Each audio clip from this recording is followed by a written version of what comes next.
about now?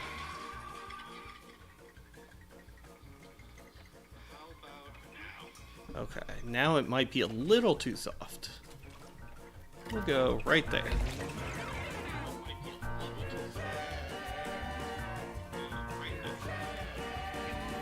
How's this? Okay.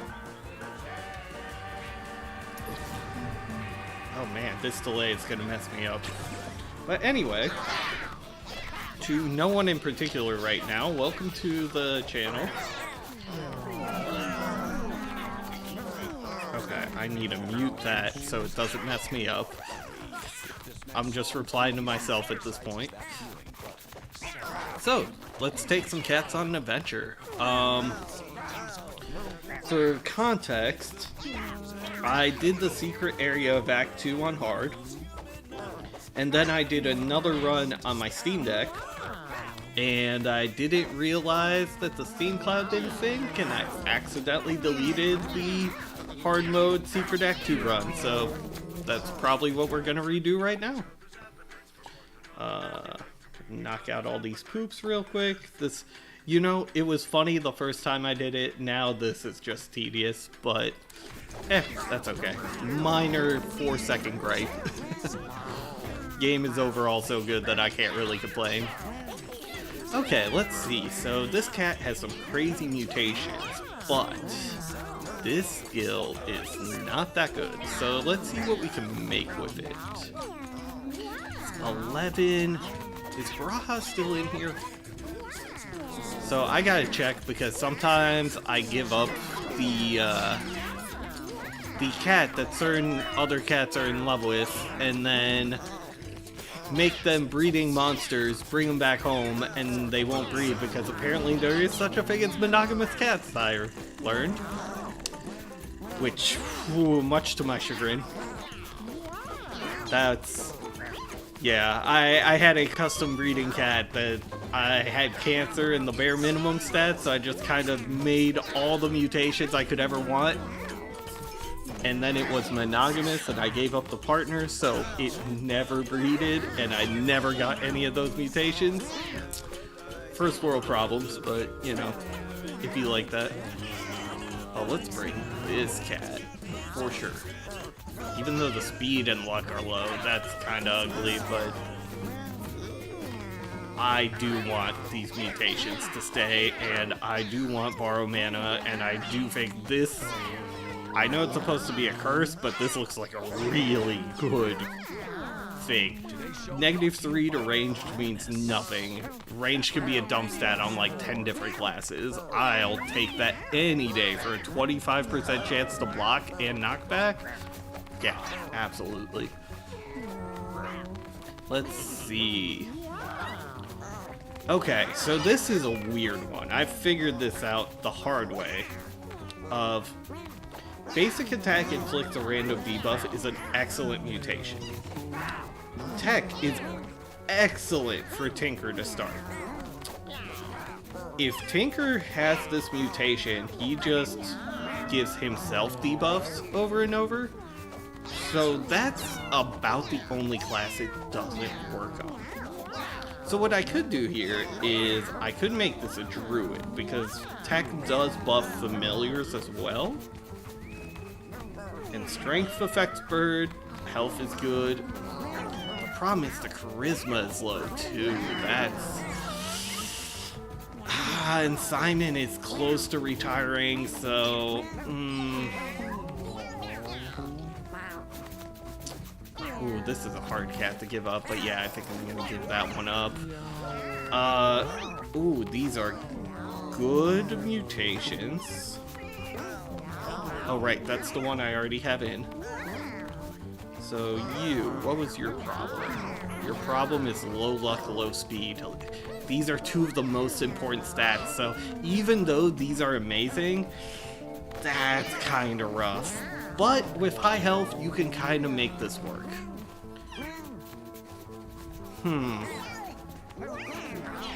Let's put... Actually, is Graha... Are you an inbred cat? You kinda are. I might remove Graha from the equation, but first, let's see what else we have. Start with a mobile 1 is rough. Oh, you have 3 injuries already. That's also rough.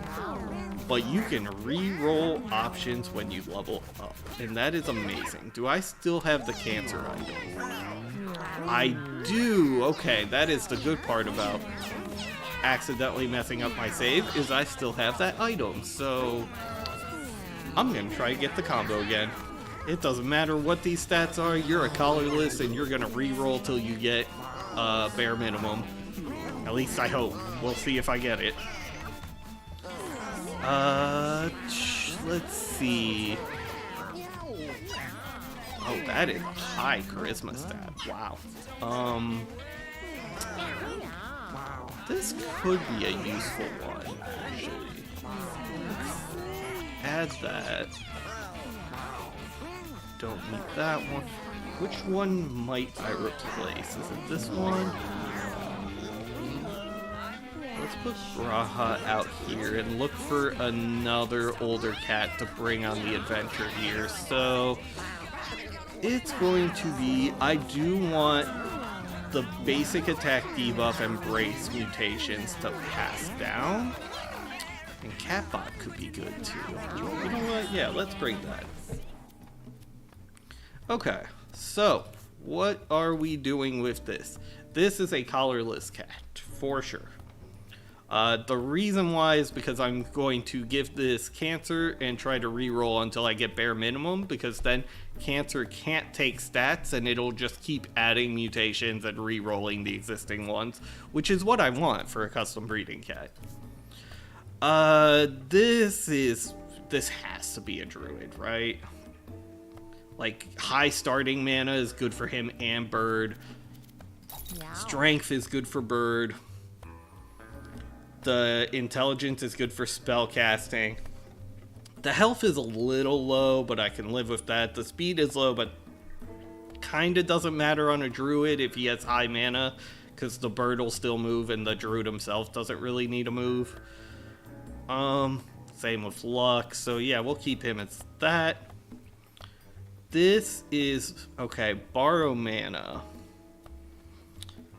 Borrow mana and high strength, high health. This could be a fighter, although fighter's already been to that zone. So maybe, what if I made this a cleric actually? Oh, let's fear on people who attack me, or, oh, Tinker's already been to that zone.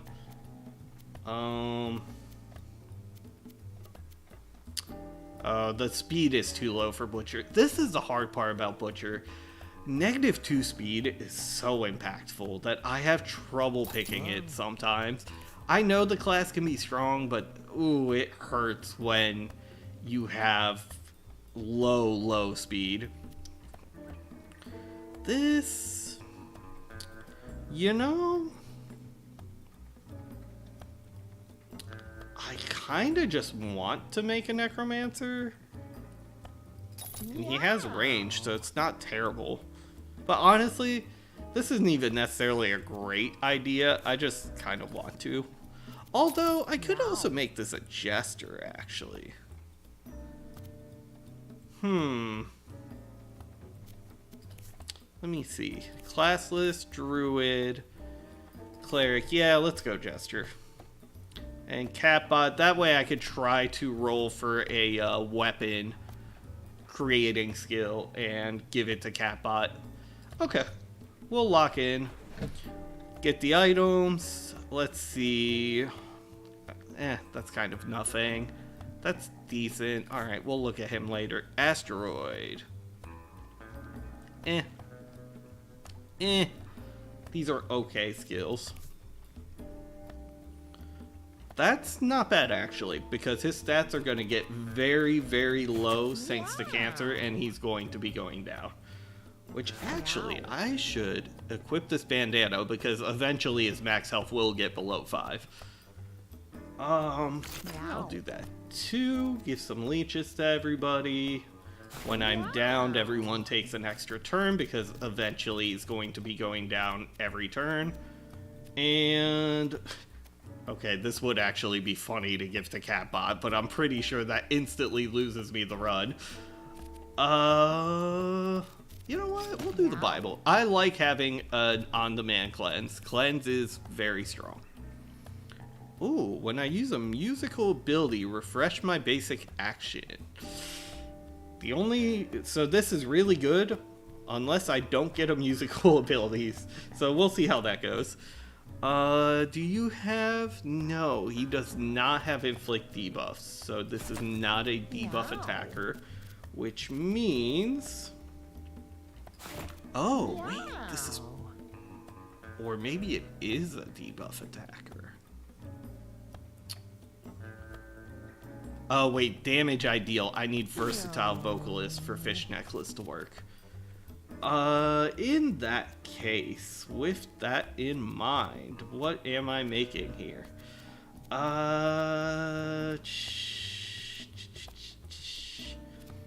It's gotta be something with familiars, right? Or some sort of support build, probably. I'm not really sure, honestly. You know what? Maybe I just don't do any of those. Actually, I should do that. The Death Shroud will work well with the Cancer, in case I don't get the skill I'm looking for. Okay, so my healer. Where do I still have the healer hat? No, that must have been on the run that got deleted. Okay, so let's put flowers under him. And honestly, I kind of don't want to bring that many items because not many of my items are good right now, I feel like. So maybe Druid gets that. And do I have a ranged attacker? I do not. So, okay. Anyone have high luck? Nope. Then that item stays home. Yeah, whatever. We'll go with that. Yeah. Lock in. Go to the desert. And we start. This is actually probably the least items I've brought in a while, but that's okay. Not every run needs to be a super OP from the start run. Alright. So, desert area. We're gonna start. The strategy is, obviously, as always, kill things as fast as possible so that they don't get time to move. So, can I do that? Ah, that didn't kill. Okay, that's fine. The fire should. Oh, right, he's immobile. But what he can do is he can spawn a mini-me, cleanse the immobile off the mini-me, and then cast her.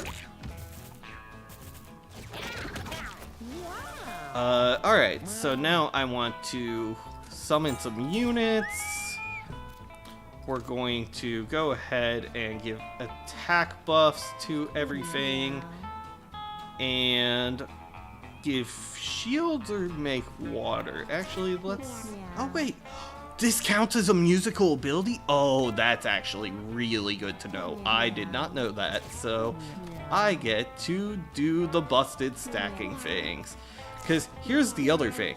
The basic attack on Druid, you may notice, the heal goes up every time you use it. So not only am I stacking attack buffs, I'm also getting combo heals, which is really strong, especially in this area where the the heat wave effect makes it so Druid heal usually does not do anything. But now, with this, I get to actually do a decent amount of healing. It does kind of make my cleric redundant, though, I will admit. So maybe this cleric may turn into a battle mage type unit. Do I have anything I can hit here? No. I guess I can heal that. And I'll pass.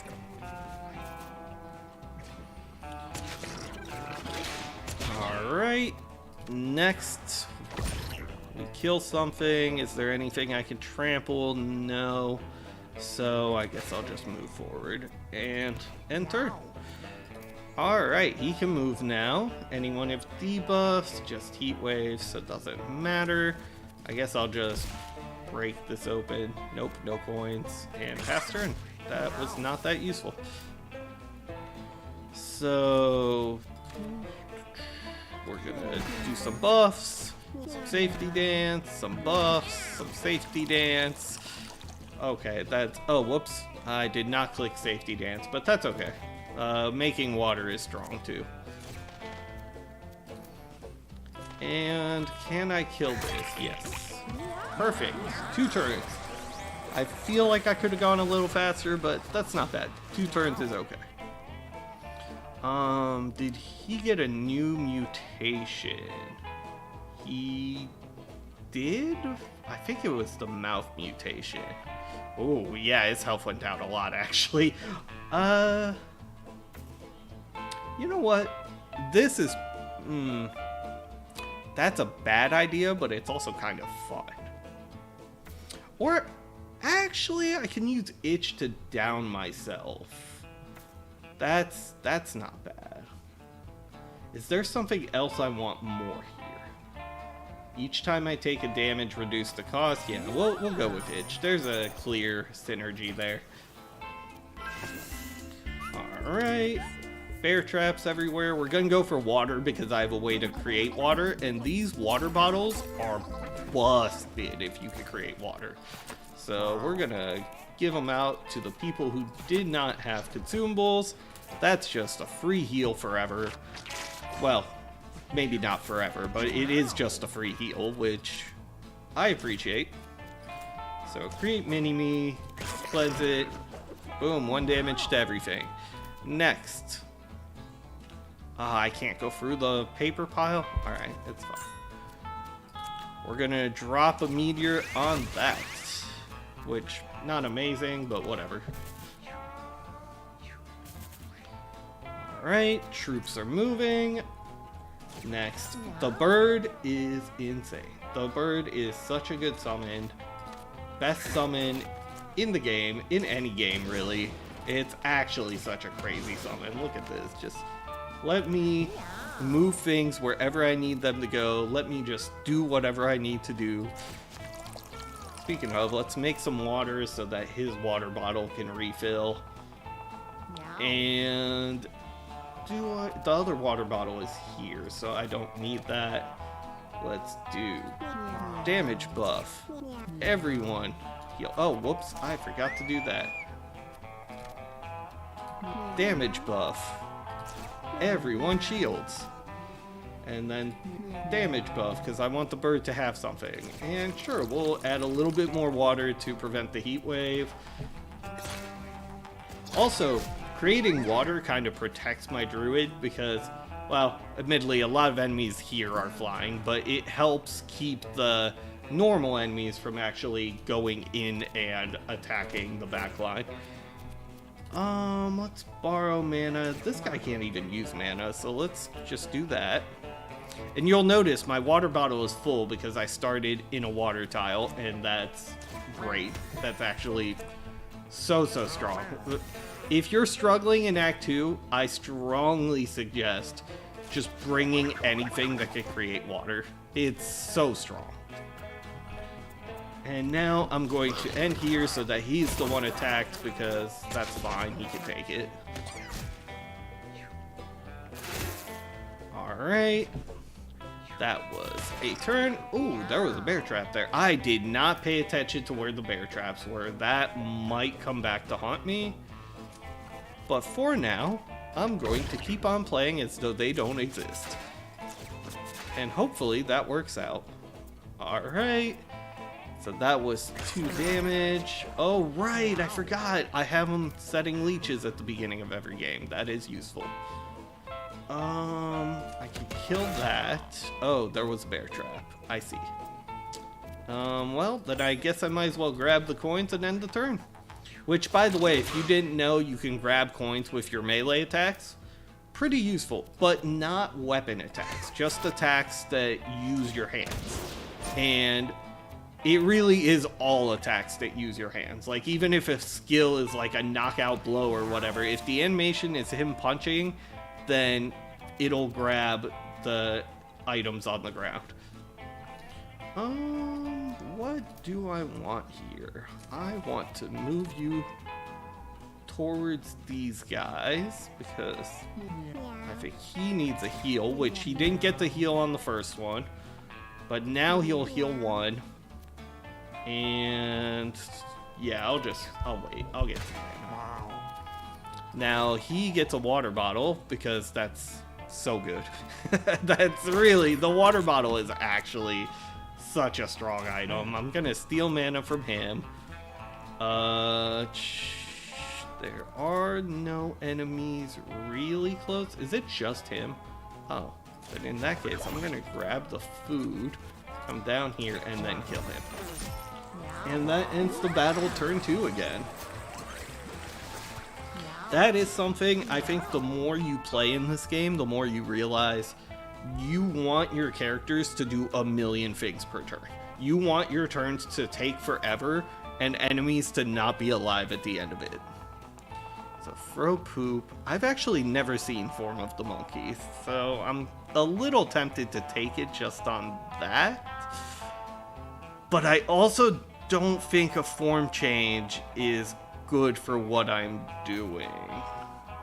Same with Form of Tree. I've never seen Form of Tree. What is this?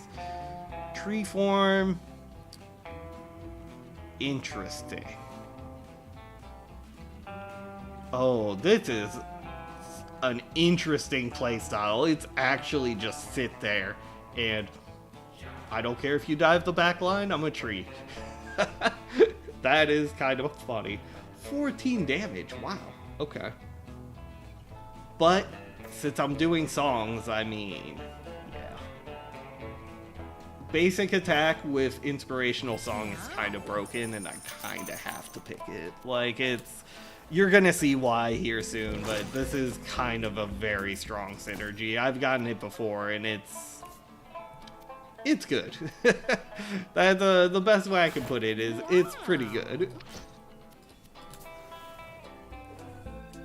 Now the downside of the water bottle is it doesn't stay full from one game or one map to another, but honestly that doesn't even matter. Oh, Jester. I've never seen the Jester show up. Oh, this is interesting. Oh, he just cast Metronome. Oh, that's... Okay, I see what we're doing. That's very dangerous. So... Alright, I need you to die, like, first turn, preferably. Oh. He's getting turns. That's a bad sign. That's actually a really bad sign. Okay. Let's make something happen here. Oh, cool thing. When you use a wind move on a fire skill, look, he's at 4 burn stacks, 5 burn stack. I mean, not that burn does that much damage. It will be 6 at the beginning of his turn, so it's not nothing, but it's not.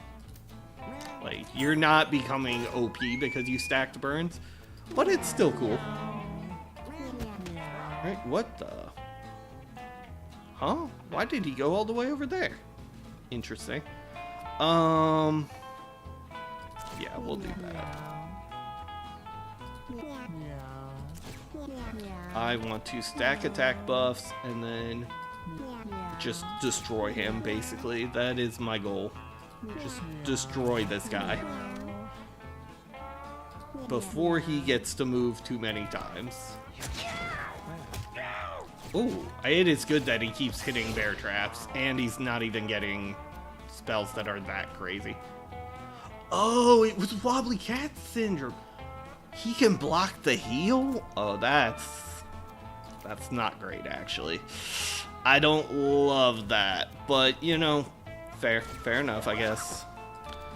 I'm going to attack him. I'm going to steal this thing's mana, because who cares? And then I just cast stuff. Yup, they don't get to it. He's going to get one more. Interesting. I'm not exactly sure everything he did right there, but that's okay. I kind of don't need to be because I'm swinging for 14 with all the attack buffs. Yeah, as you can see, that combo, it gets pretty out of control pretty quickly. Alright, so what do I want here? Pierce shot is not terrible, but I don't really need any of those. Need is a support ability. Ooh.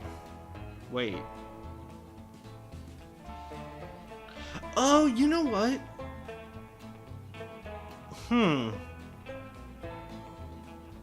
This depends. I've seen this ability. I haven't used it. It depends on if the extra turn comes at the beginning.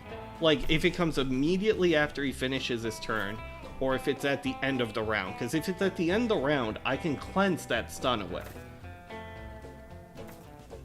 But Path of the Void is... That's a good skill. The Path of the Void being a 1-mana skill that lets you cycle other temporary skills is kind of crazy. Who should get this? I think you should. Next up, we have... wait. Oh. Huh. I don't think I've run into this in hard mode either. Like, I've run into these enemies before, but not as, like, the hard mode encounter. You know what? Let me...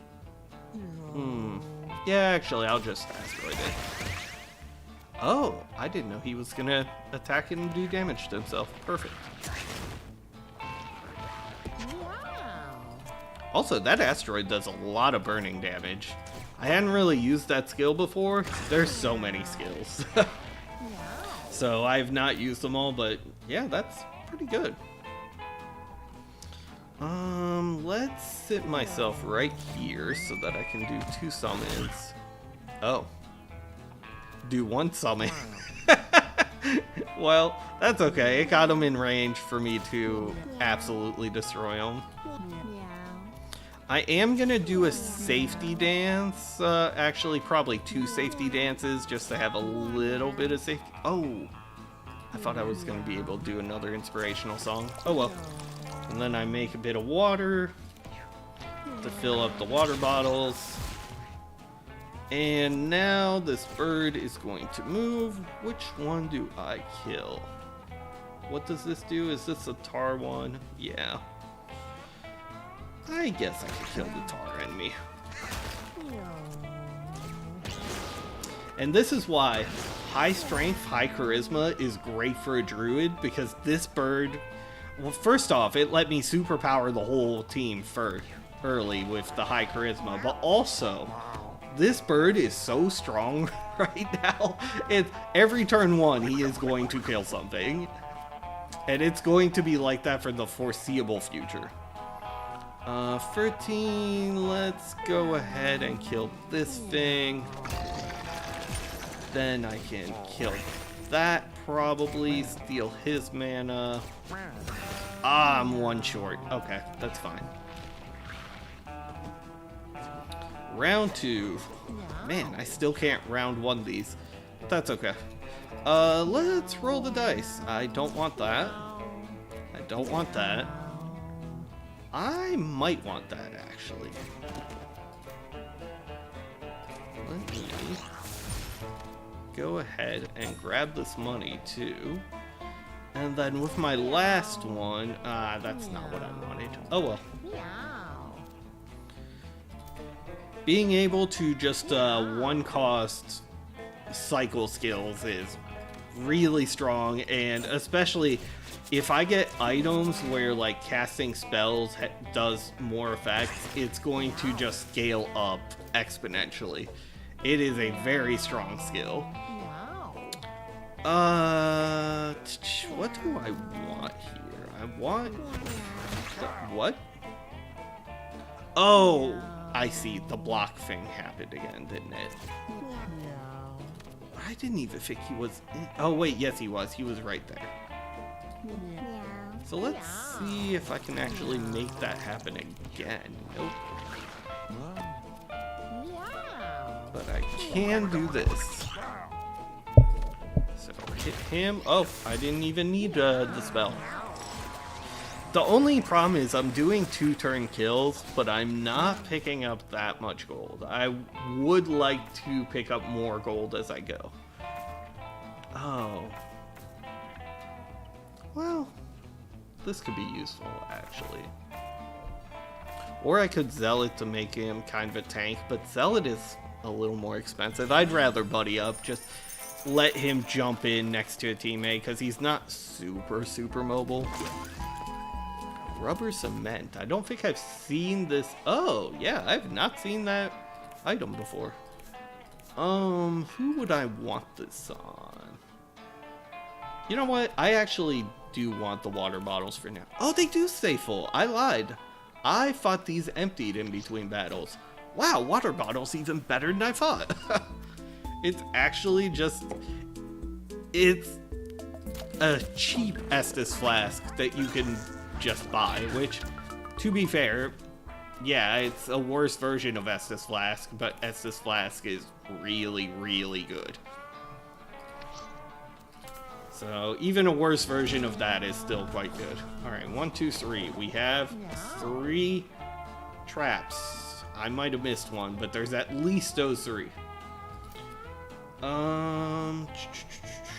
This is line of sight. Yeah, okay. So I do need to come over here in order to throw the asteroid at him. And yeah, I'm missing 5 health. I'll take it.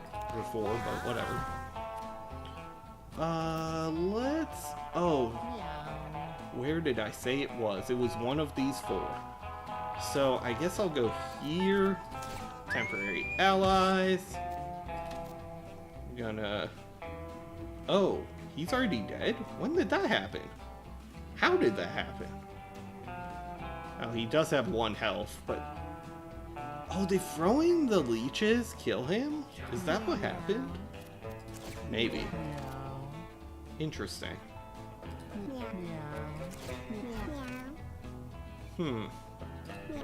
That might be a problem, because I don't mind him dying, but I do mind him dying turn 1.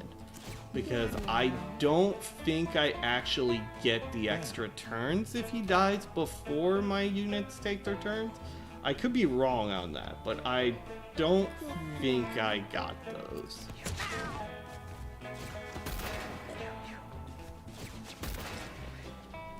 Because I think it just, as soon as he dies, it moves up everyone in the queue. And then if they're not in the queue, they get an extra turn. But I could be wrong, actually. Hold on. No, it does look like I just didn't get the extra turn. Ah, well.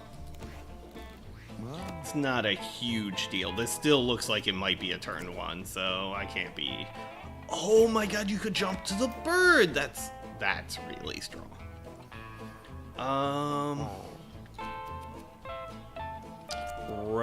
Right. The thing I was draining mana from is dead. Therefore, we're gonna drain from you, I guess. And then do that. Oh, that's not enough? Ah, that's a problem. Okay. Well, I tried.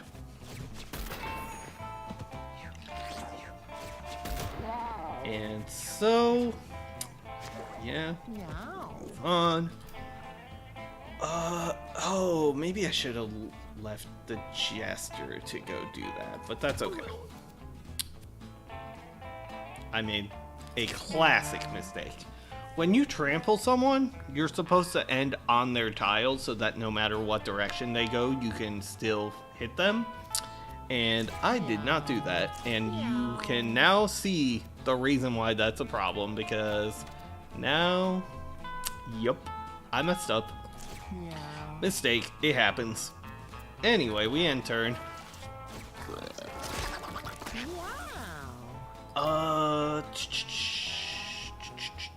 Yeah.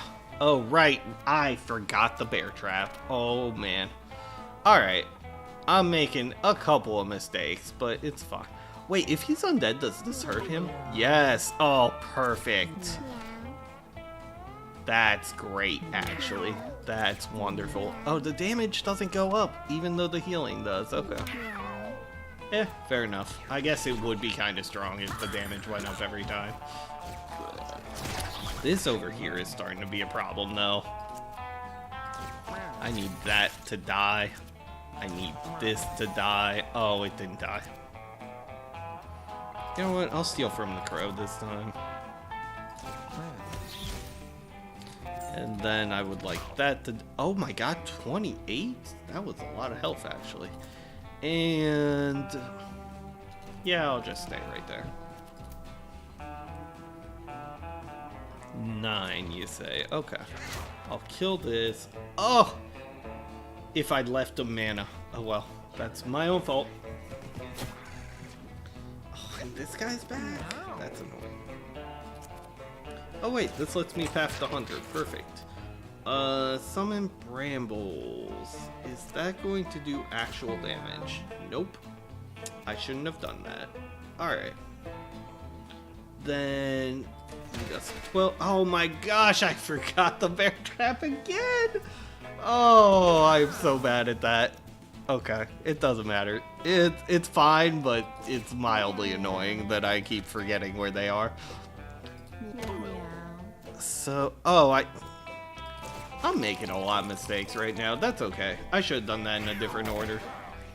But also, I'm early enough and strong enough that it shouldn't be a problem.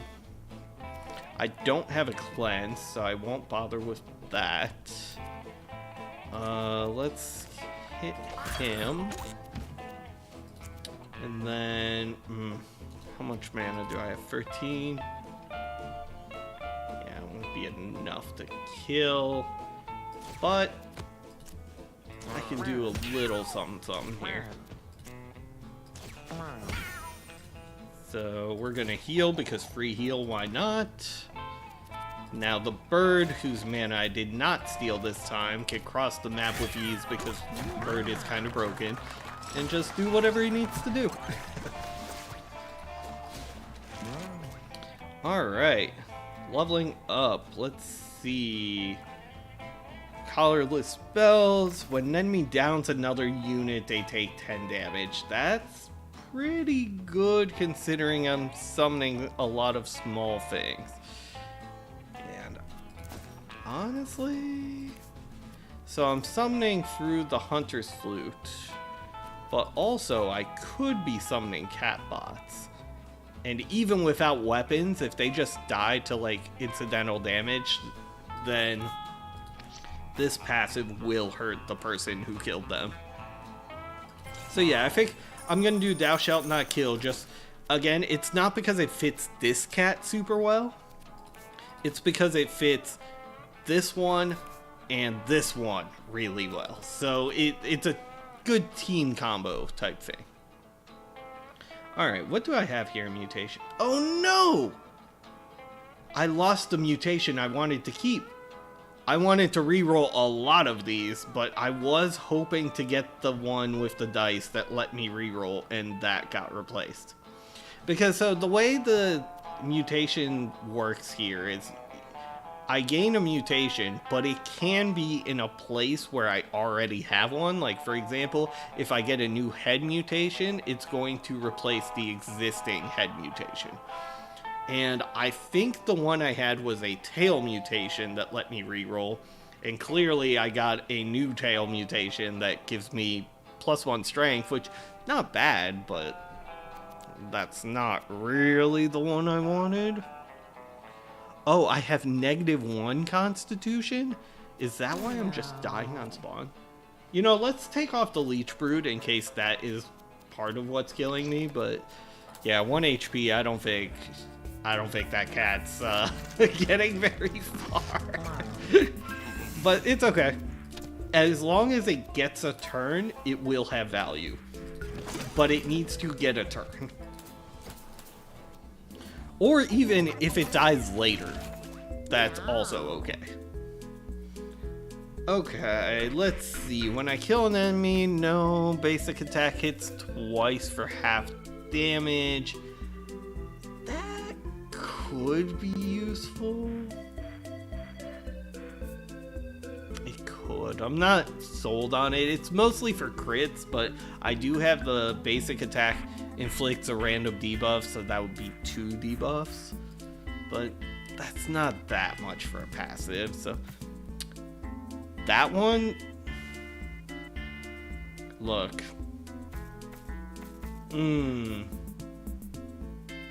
Okay, let's start this way. This is worthless because I don't have a shapeshift. This isn't that good because I'm not doing a coin build, or my basic attack's only hitting once. This is consistent value. Anytime a encounter has a minion, even if it's just one, it'll die. And including the last boss of this area has a pretty strong minion that I think will just die from this. Hard-headed is just good value because it makes you hard to kill. But I think we're gonna see. We're gonna see if Service Mortem can let me. Oh, I should have bought this. Whoops. I haven't seen this item before, but I've heard it's like the best in the game, so I should have bought it just to try it out. Oh well. Too late. I looked at something else first. Because the reason I looked at that is for this boss fight specifically, I'm going to try to get him to survive one turn. Because I would like him to die once the gun is empty. And I don't know if I can do that unless he survives a turn. So, you know what? He can take this shot. Oh, he is alive. Cool. Let's throw me there. Oh. You know, I didn't realize the impact would also be fire damage, but fair enough. I guess that makes sense. I'm gonna water bottle because I can. And then, oh right, this is Shelly. Oh, who no longer has 9 mana. Oh, that's unfortunate. Okay, so if Shelly dies now, that doesn't serve me that much purpose. So, I will do this. I didn't even use the stats up thing. Whoops. That was literally the point of putting it on him. Unfortunate. Anyway, inspirational song. What I need is for Shelly's speed to go down, because I want Shelly to actually move last. That is how Shelly gets value at 1 HP, is if Shelly moves last, and then when it dies, it gives everything an extra turn. Oh no, you shot my super bird twice. Whatever shall it do? Anyway. Oh, look at that. You have no more ammo. And my team is pretty safe. And now, it's time to beat him up. You know what? I'm gonna steal his mana, because I don't even know if he's gonna get a turn. Oh, what am I saying? Yeah, he's definitely gonna get a turn. We're going into round 2.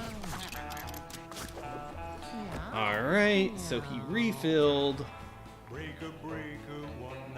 I can't get over there, so let's see what I get in the roulette. Dangerous, but I'll be honest. I want to cast Metronome. Firebolt. Ah, I see. Okay. Eventually, this character is going to stop doing fire damage. Ooh, okay. Now. Yeah, he's really not doing that much. What if I just kill him? Okay, so if he dies on his turn, then everyone gets a new turn, even if they haven't had theirs. That is good to know. So he's getting shot. I don't care because I healed everyone, and now everyone gets to beat him up. So go ahead and use up a shot on him. He has infinite armor, so I don't care. Everyone else is fine. Oh, I hit a bear trap. That's what happened. Well, okay. Unfortunate.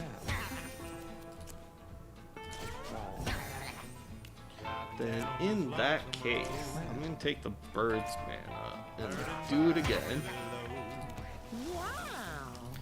And then now, we're going to summon things.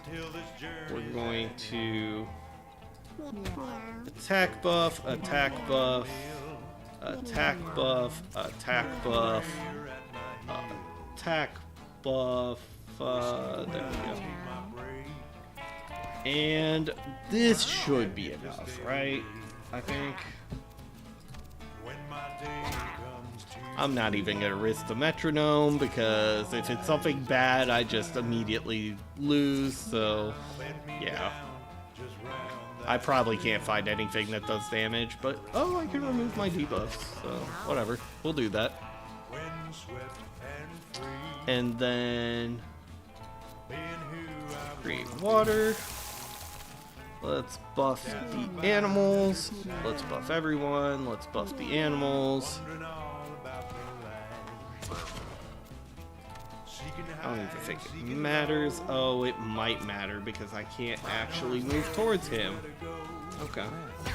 Well, actually, no, it doesn't matter. This still kills.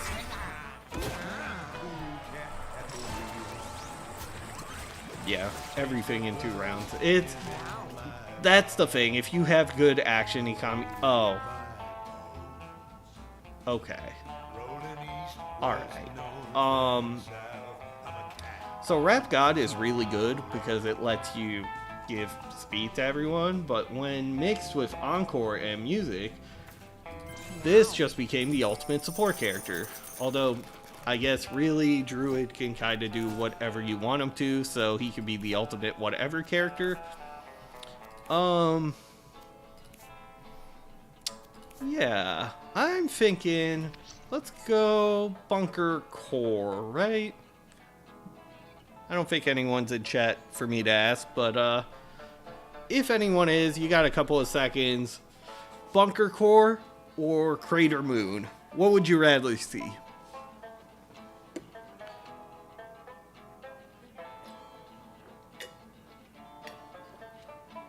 I figured Jester is the only character I have that needs either of them. I do already have the achievement for Bunker Core because I did it last time, but since I overwrote the save, I don't have the item, so I need to do it again.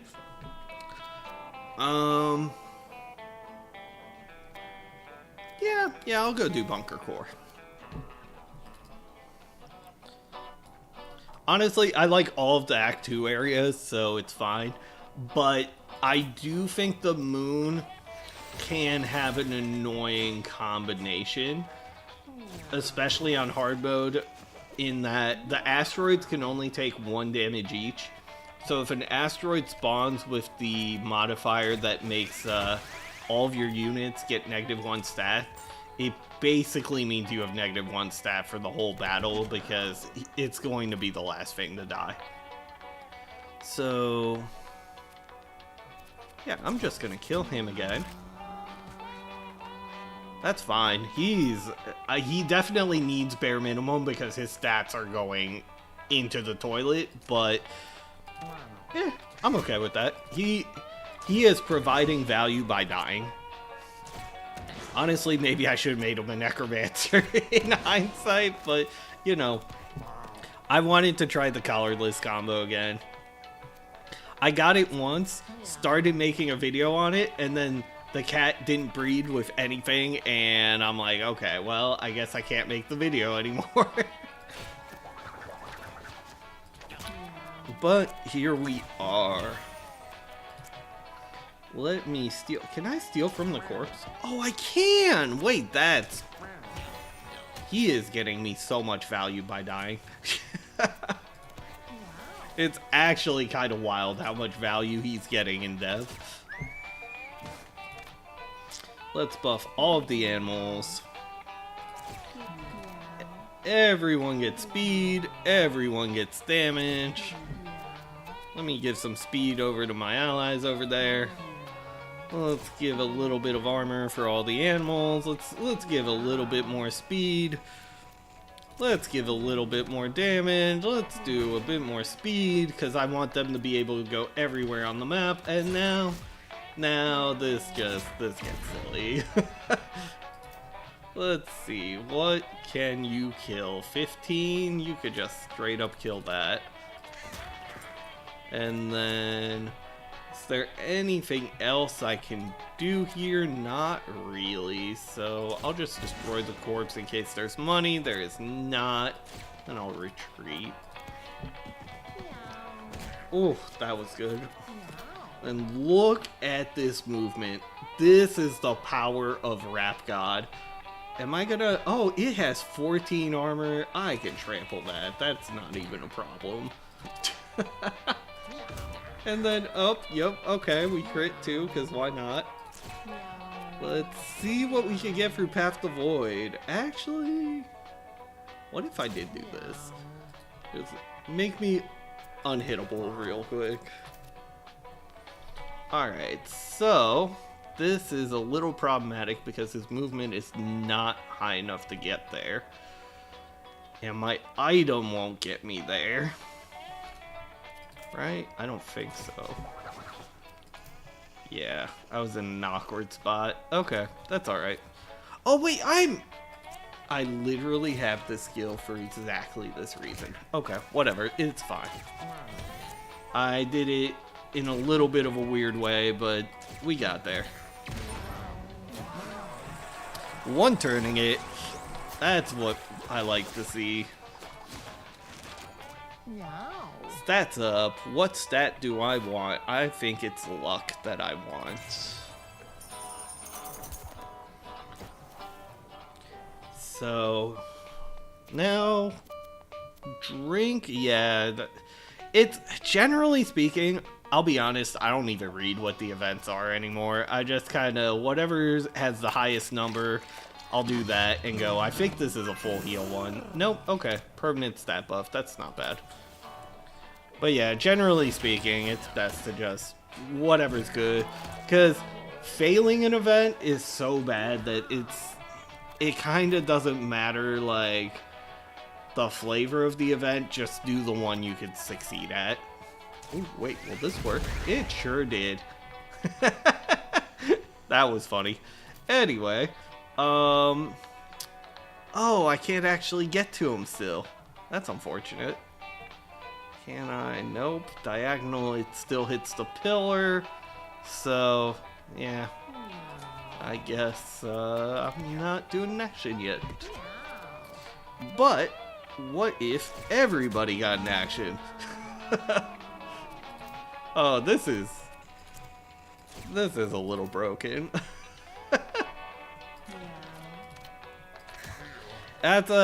Once you get going, it is very possible to break this game in half, which, I mean, it's a roguelike. That's kind of the point, but more than maybe certain others, it's very possible to break it from very early on.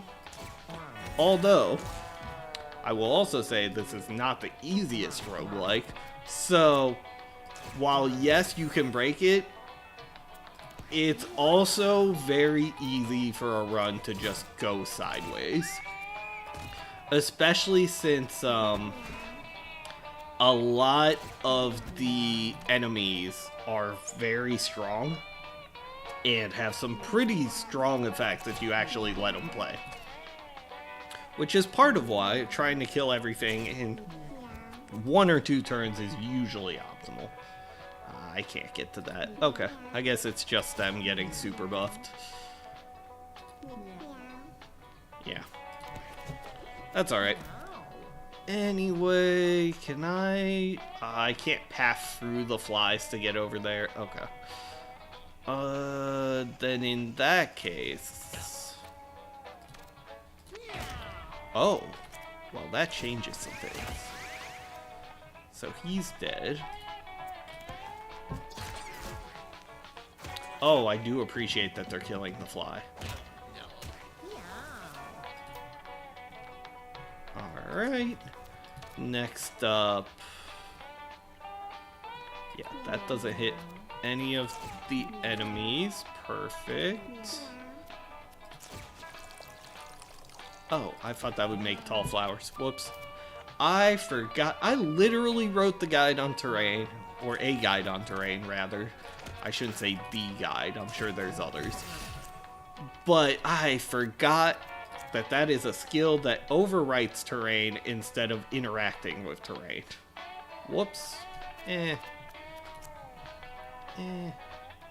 Oh, wait. I can get a coin. Perfect. Does anything here have mana? The bird goes next, so give me your mana. And then the bird, there's no coins to grab, so just end the combat. And managed it turn 1. So the other good thing about this strategy I have of killing my own cat to give everything else turns is that it also means that this cat is no longer leveling up, which is kind of a problem if I want him to get passives, but until I buy a rare candy, this cat won't level up. So most of the level ups will go to these cats, which is great. I am okay with these being level 4 and 5 and this one being like 3. That's actually kind of ideal because that cat is just there to pile on mutations and get them to my base, which I should actually check what he has right now. I wasn't sure if I could replace the birth defect, but seeing how many battles it's been and that the birth defect is still there, I'm kind of thinking I probably can't. However, I see 3 different mutations here that have negative luck, and I don't want that, so we're going to keep the cancer on and see what else I can get, because when I breed this cat, assuming it makes it to the end, it will pass on mutations, but it'll also pass on stats, I'm pretty sure. And I don't want all of the stats to be horrendous, especially if the mutations are also bringing down, like, those same stats, if that makes sense. Alright, so next I bring my druid here so that he can buff everyone. Oh, it is kind of a shame that I'm so spread out because the ones I want to buff are over here. Alright, I'm going to say that's enough speed for them. Oh my gosh, I forgot to summon my minions. I should have been speed buffing them. Whoops. Oh well. Even after hundreds of hours, still make mistakes. It happens. Oh. Oh. That was interesting. So the kinetic spike hit the fly the druid had summoned, which in turn triggered the cleric passive. Pretty good. Pretty good way to combat kinetic spikes that I had not thought of before. So I want to be right here. He is going to steal one of my cats. I don't think I can stop that. Actually, I'm saying that, but... Oh, wait, maybe I shouldn't have taken his mana, because he does need to down himself. We'll see if he has enough. Okay, yes, he does have enough. So I will down myself. Oh, I forgot to re-equip the cancer. That's why I'm not seeing new mutations. Okay. Well, for next time. Sometimes, you know, you make mistakes. It be like that. Let's see. Can I kill him? Just, like, outright?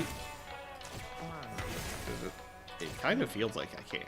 Oh, whoops. He didn't have mana. Okay, that's fine. I should check that. I forgot he didn't get end of turn mana, that's why.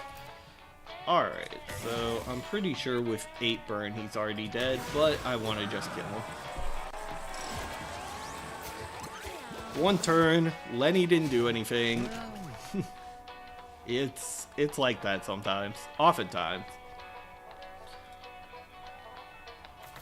Okay, I would... Ooh, do I want luck or speed? You know what? The druid is fixing my speed, so I'm going to go with luck. Also, I'm going to go ahead... Nope, not that. This. My tech inflicts bleed and spawns glass. That's a pretty good druid one, but not on this specific druid build. So, yeah, I probably won't use that this run, but I do want to bring that home because that's a pretty good item. Ooh, this one's good too. Oh, that one's good. But, first rare candy. Let's get this guy. Ah, he did not get what I want him to get. Oh, that's unfortunate. Well, bring more value in his single turn. In fact, oh, those no, those don't share a slot. Perfect. You get negative speed. Everyone else gets faster. Life is good. 3. Oh yeah, because yeah, the druid is fixing his speed.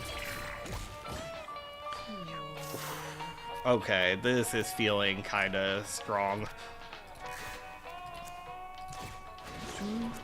And kill that. That's 1 down from the bird already. Then I'm going to put you right here. And buff everyone, buff everyone, buff everyone, buff everyone. Continuing to buff everyone. Everyone gets attack because I want everyone to have attack. And 20 speed. Oh my gosh, look at this. This is about to be... I'm pretty sure it's over. 14. Yeah, I'll just go kill this. That's fine. So, boom.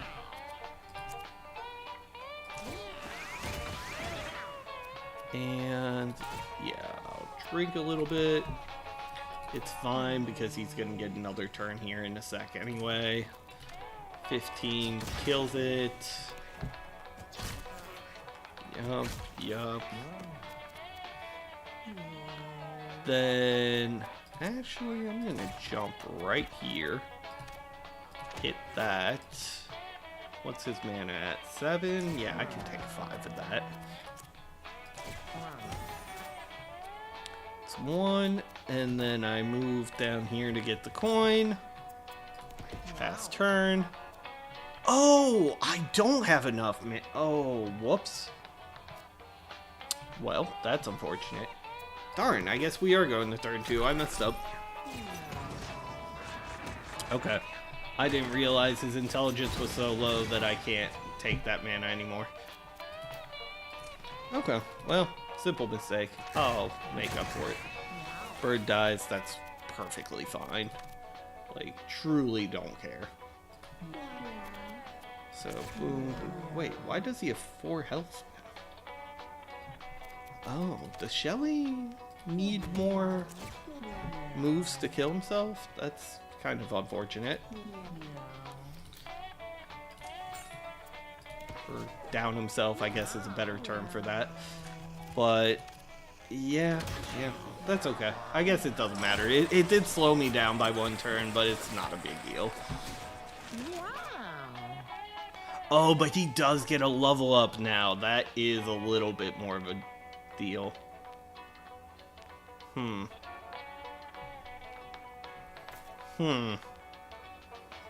Okay. So I'm going to do intelligence then, because I do want him to have enough to... Actually, I keep saying him. I want her to have enough to down herself through itch. What is this? Adjacent units get all stats down. No, get that away from me. The strays get further from the pack. I don't know what that does, but that's okay. And now a little bit of furniture, because at this point I don't think I need help winning the run. Or at least not for this area. I say winning the run, but I know what the last area of this looks like, and despite what some people may say, I do think there is a hard boss in this game, and I do think that is, at least from the ones I've seen, that is the one.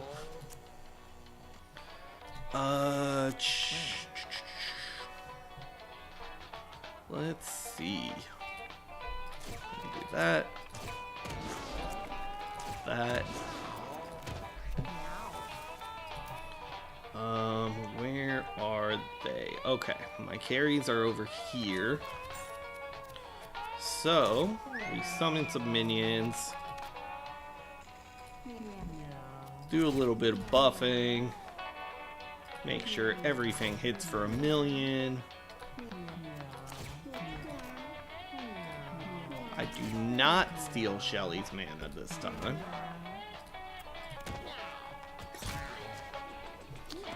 And then, oh,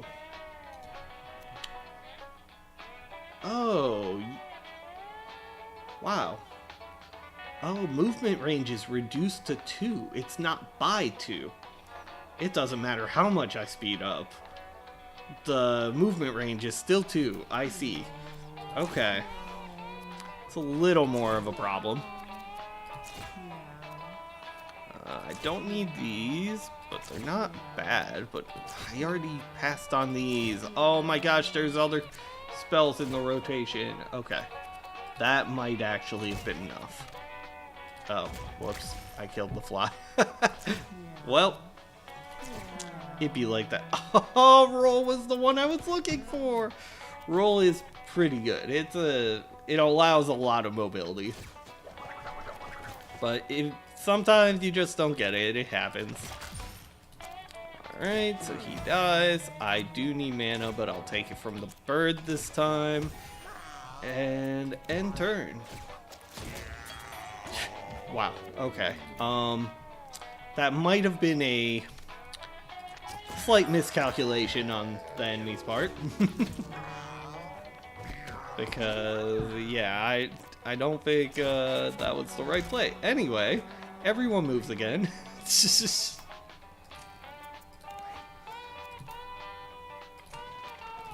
And that's it, we're out. Actually, with how many moves I still had, I should have used the bird to get coins instead of killing. It was gonna be a turn 1 no matter what. You know, the thing with Squirrel Squad is it's good, but with the way I'm playing this specific druid, I don't think I ever get the 13 mana. So, I also think the Caterpillar is good, or at least the Moth is very good. But I don't think I get it to stats up 5. I'm not using a weapon. Am I? Hold on. No, and I don't have a disposable weapon. Although, actually, I don't really need 25 points. Let's just do that. Because I didn't need the bonus move either, because I'm giving everyone infinite move. So let's go ahead and break that to get hopefully a decent skill, and if not, it'd be like that. Cool, speed, perfect. And now we do the bunker boss.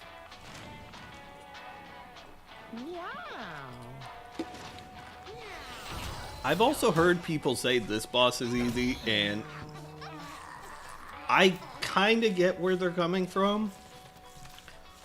But I do think people think this boss is easy. I don't know. The first time I ran into him, I can tell you that was not an easy fight, because early game, it is really easy to get overwhelmed by all of the minions that come in this fight. once you're at this point in the game, it's not like that big of a deal, even on higher difficulties, because you could kind of just kill everything as it spawns. Ooh, wait, this is interesting. Let's put the nail right there. I don't know if that was a good idea or not. We'll see, because that might have cost me a couple of buffs. Actually, only one. It should be fine. And it should do damage every time that I do this now.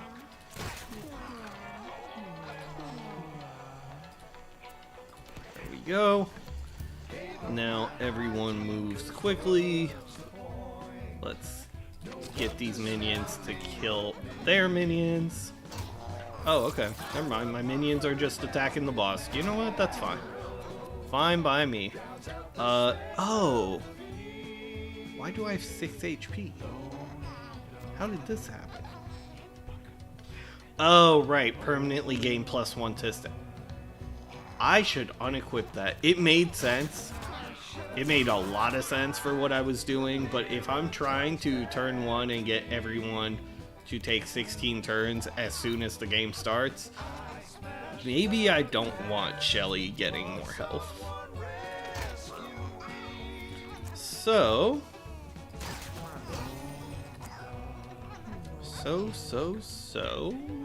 I'm gonna take the bird's mana. Does he have brace? Why is he taking 1 less damage for everything? Interesting. Oh, yeah. Okay. That's the other thing. You see how this minion, who was back here, behind my lines, just made his way through to Johnny, and then Johnny got a turn? If his turn had been to mind control my unit, this battle would have immediately turned into something completely different. And I do think that is kind of a challenging portion of the fight. So... But, worst case scenario avoided. It's all fine. Now I do this. I don't think they're doing projectiles. I don't think they're doing things that count as projectiles, rather. I'm not doing that. Not doing that. Ooh, this I do want. I will keep Sharpen for sure. So now... Let's see, what am I doing?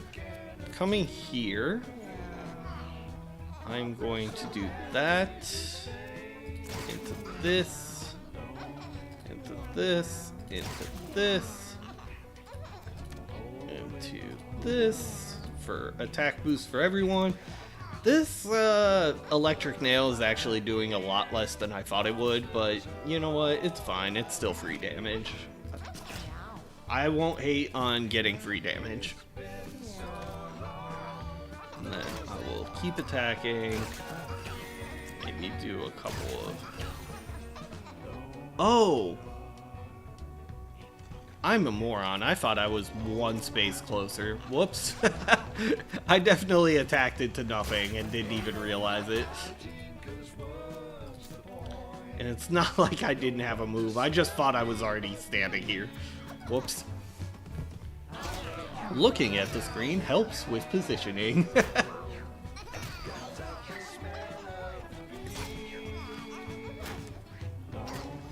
Alright, so can I down myself now?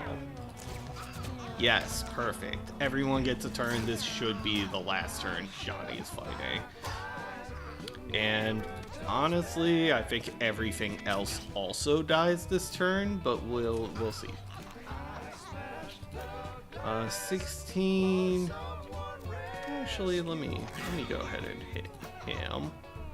And then, are there coins? Yes. Let me grab coins.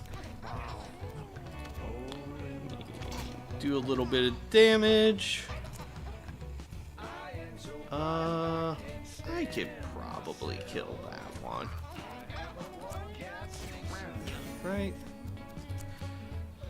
So the reason I want to kill this one is because I want these two minions to attack the boss, and I think if I leave that minion there, they won't do it.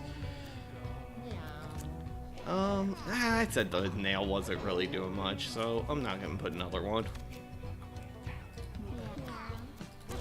Let's do a little bit of buffing. Who's next here? Is it? Oh, it's him.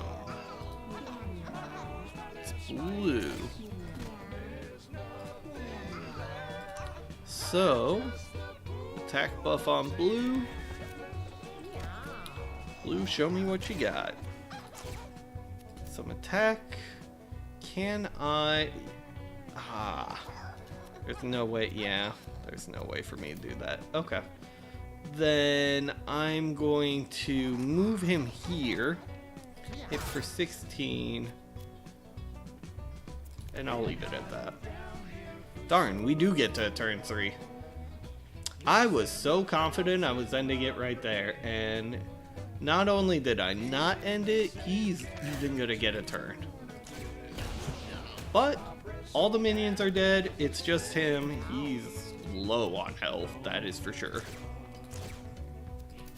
So I can't be too mad about it.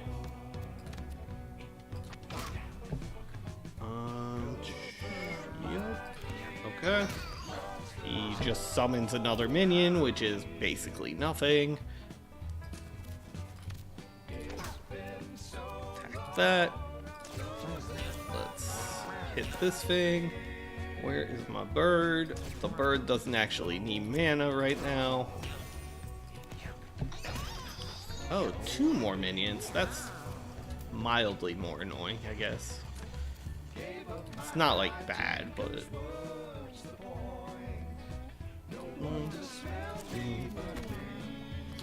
Okay, can I buff just these 2? No. Okay, so then can I buff just that? No. Alright, then I'll just keep on buffing this side. And then stop on flowers to get some mana regen. Flowers, by the way, great tiles. Especially if you could get tall flowers. Tall flowers are really broken. Ooh. So close to killing them off. Oh, his transformation counters the killing minions passive. Unfortunate. Turn 4. Okay, so what can I kill? I can definitely kill you. And I can probably kill you.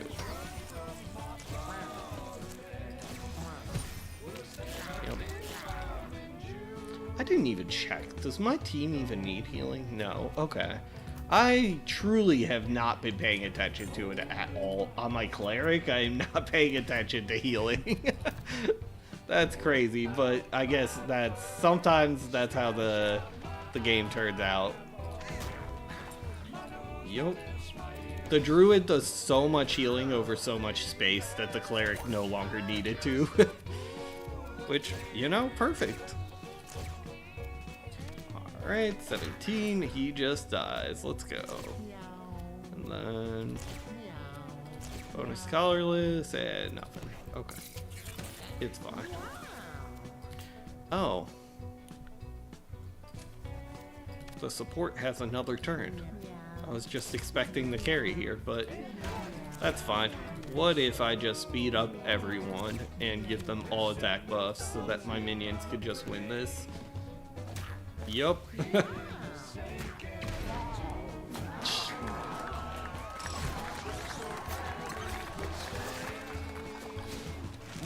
Okay, so again, I get why some people say this boss fight is easy. I do. That's the only fight that I got to 4 turns on. Nothing else was doing 4 turns. You or an adjacent unit gains a random positive effect. That's pretty good. But Rebuke is more fun.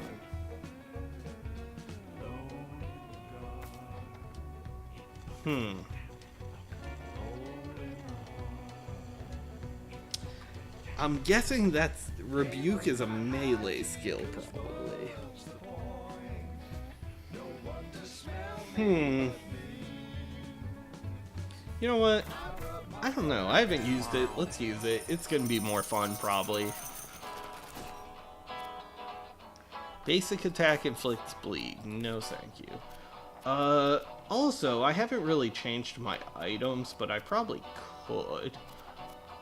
So... Projectiles bounces. Never mind. That doesn't even help.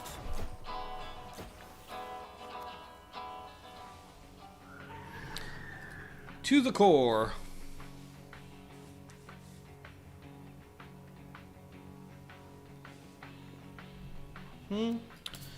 Alright, on we go. The core, I do have water, which is a big thing to bring to the core. But also, I think this team is built enough that it kind of doesn't matter if I'd brought water. But as a general rule of thumb, water helps with the core quite a bit. Oh, these all have brace. That won't even do anything. So, I'll just enter.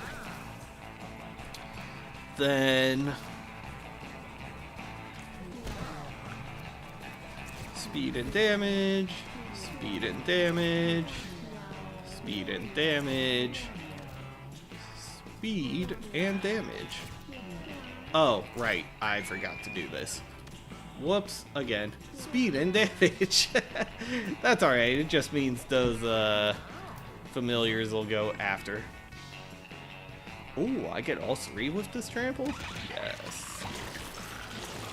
Ah, I forgot they did that. Okay. You know? I do want this dead, but I messed up, so... Perfect. Ah, I don't have enough mana. Maybe not as perfect as I thought. Okay.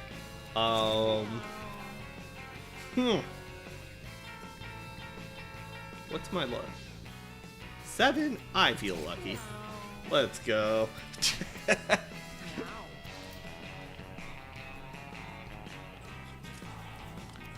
I'm sorry, the maggot is hitting for 12? Oh, these damage buffs are kind of crazy. Okay. Let's kill that one, I guess. Why is this maggot so strong? What the? Why does it have all this health?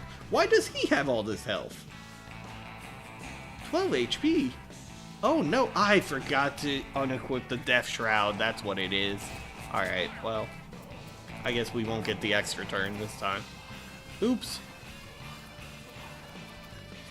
Rebuke. No, nothing really did that much damage. So... Buddy up. Let's kill this one right away. Then let's friend or foe to hit the flies. Because I do not like the flies having 5 attack. That is one of the more dangerous things you can do.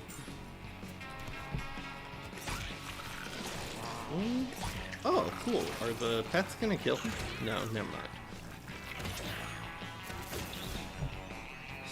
Man, and just killing the superpowered maggot nukes them too? That's crazy.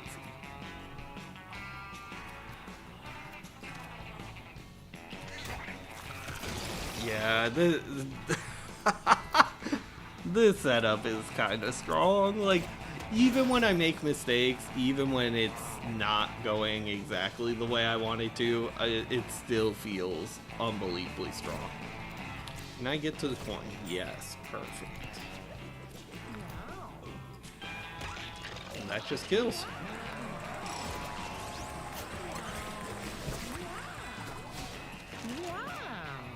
Oh, he leveled up again, which means, yeah, his health is going up. I'm gonna go with intelligence, and mostly, I'm gonna go with unequipping the Death Shroud.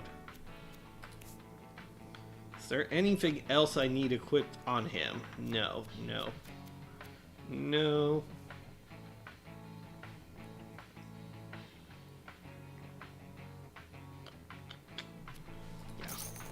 can't put bleed on myself, so that doesn't interest me.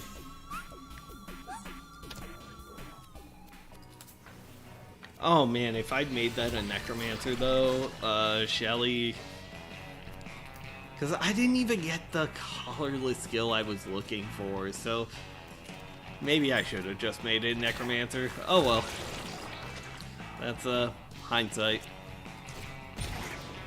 If I had made it a necromancer, I'd probably be saying, well, maybe I should have made it a colorless.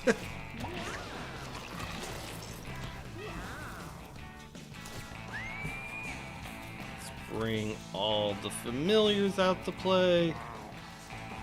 Oh, I can't buff them all. Oh well, that's okay.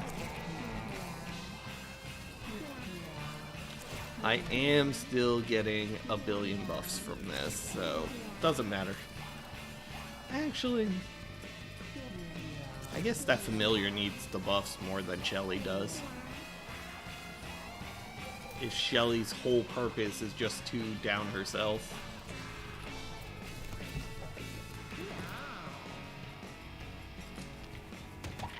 That. Oh, I went into the lava. Interesting. Oh, these are immune to fire, aren't they? Yep. Okay. So with that in mind, oh, I do like me some randomized. I do not want flowers on top of them though. Okay. Not the greatest randomized tool, but it works. I would kind of like this bird dead, if I'm being honest. Oh, okay. That was a little more dead than I was expecting, but I'll take it.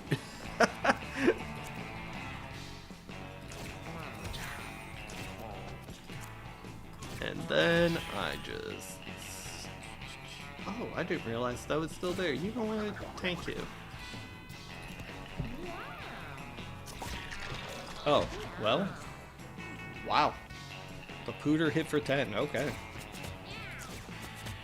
That wasn't even a crit, it just did that. I know I gave him attack buffs, but man, he really did just do that. Okay. Oh, speaking of taking a lot of turns, what is happening here? Hold on. Give its allies extra turn. How many did you give? It didn't really matter, but like, man. Oh, speaking of, him for 7 as a fly? Man, these attack buffs are doing a lot. Like, I noticed them on the main characters, but especially on the minions, I'm like, oh man. Wow, that killed him and gave me extra turns. Oh, right. I shouldn't have done that. I was thinking 4 lets me get the coins, but I forgot. Damage from behind is higher. Take damage equal to my intellect. The next spell is free. Well, my intellect is higher than I want. So, well, not higher than I want, but higher than I want for this spell. That would be a lot of damage. Teleport is good, but not what I'm looking for. I don't do status effects. Control air. Interesting. That's fun, but that's very dangerous, let's say.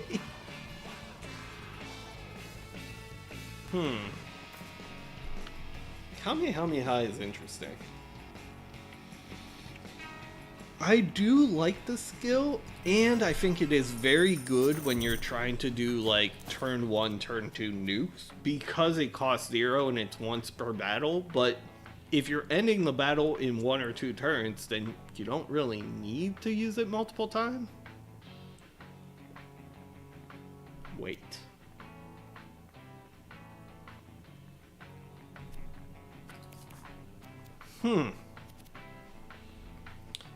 I am very curious how that would work.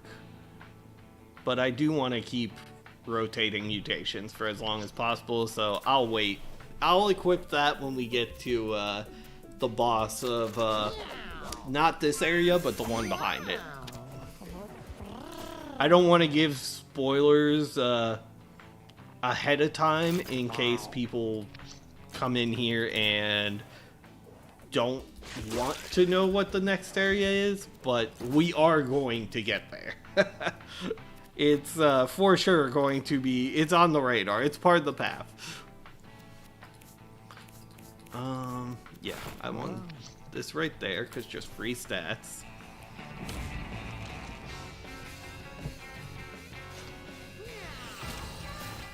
You know, I didn't check if this actually streamed like as a Mewgenics game or not, but it's fine, whatever.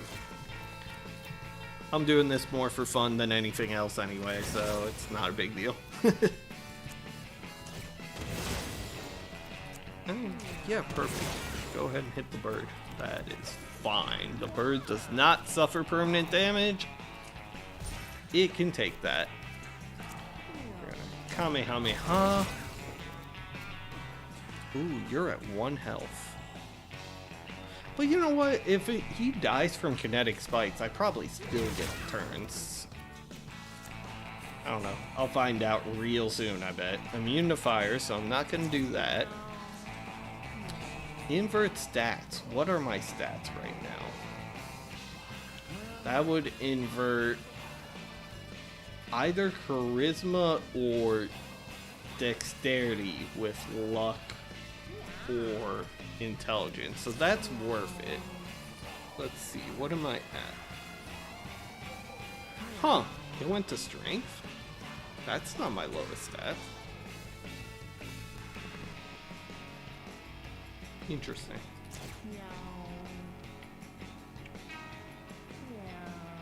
Okay. I'm alright with that. We can swap this Path to Void. And this is why Path to Void is so good. Especially if you have anything that triggers effects when you use skills. Because it costs 1. And it just lets you, like, this is a once per battle stun that I randomed into for 1 mana that I will be able to cast and then swap to a new spell. And that is so strong. Let's do that. This right here, I need to give attack boost or speed boost there. That. Oh, he is last in line right now, so I do need him to go before the Cerberus does. Which means I have to give him more speed. There we go. Okay. Or, I keep saying that. I need her, Shelly, to go before the Cerberus does.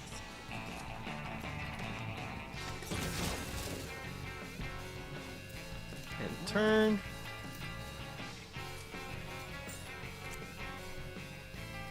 I just wanted the coin. And then... How much did you do? Nothing? Oh, not much. Whoops, that was not worth it. Okay. Bird, you're gonna die anyway. Give me your mana. And then I pass, and now everything gets turns again, right? Oh, wait, no, I have 4 HP. How did this happen? Oh, right, because I healed. That, yeah, okay, that makes sense. That's okay. This is, okay. That is fine, because that means everyone will get an extra turn there. In fact, if I can speed them up before that, that's even better. Okay, that actually works out perfectly. So, do that. In fact, actually, I changed my mind. Let's stun him now. Oh, cool, I can make summons.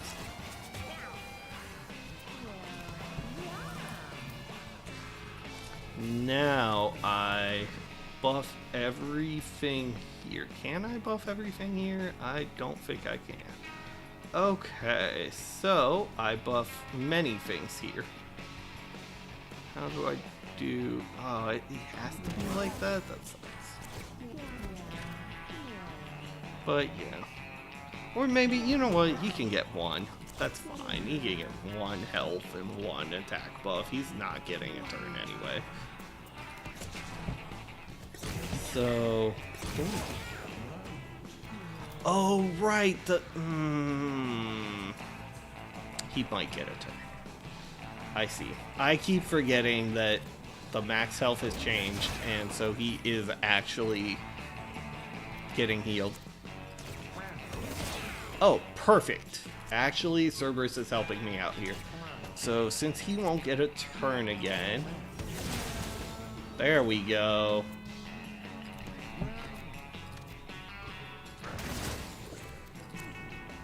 That is exactly what I needed, actually. Give me your mana.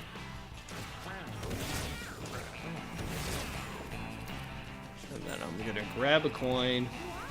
Oh, he did get a turn. Well, whatever. It won't matter. He's just gonna give healing, I guess. I did that in the wrong order, but it really doesn't matter. Oh, 18. Wait, that actually did a lot of fire damage. I did not notice how many bird stacks I'd stacked up. 18 bird stacks is kind of crazy. It didn't matter, but it's a little crazy. Okay.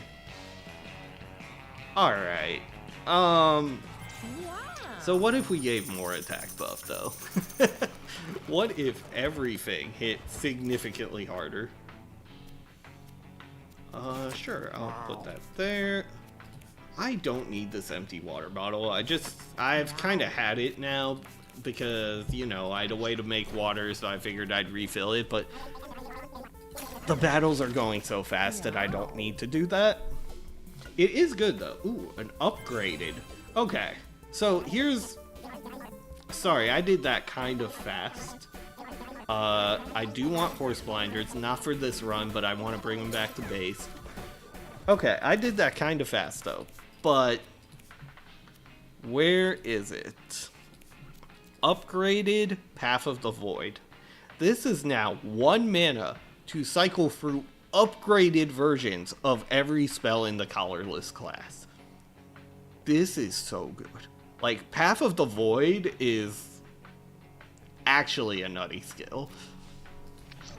It's not necessarily a break the run type skill, because there is a lot of RNG involved with it, but it is the most versatile skill you can get, because it's literally all of them.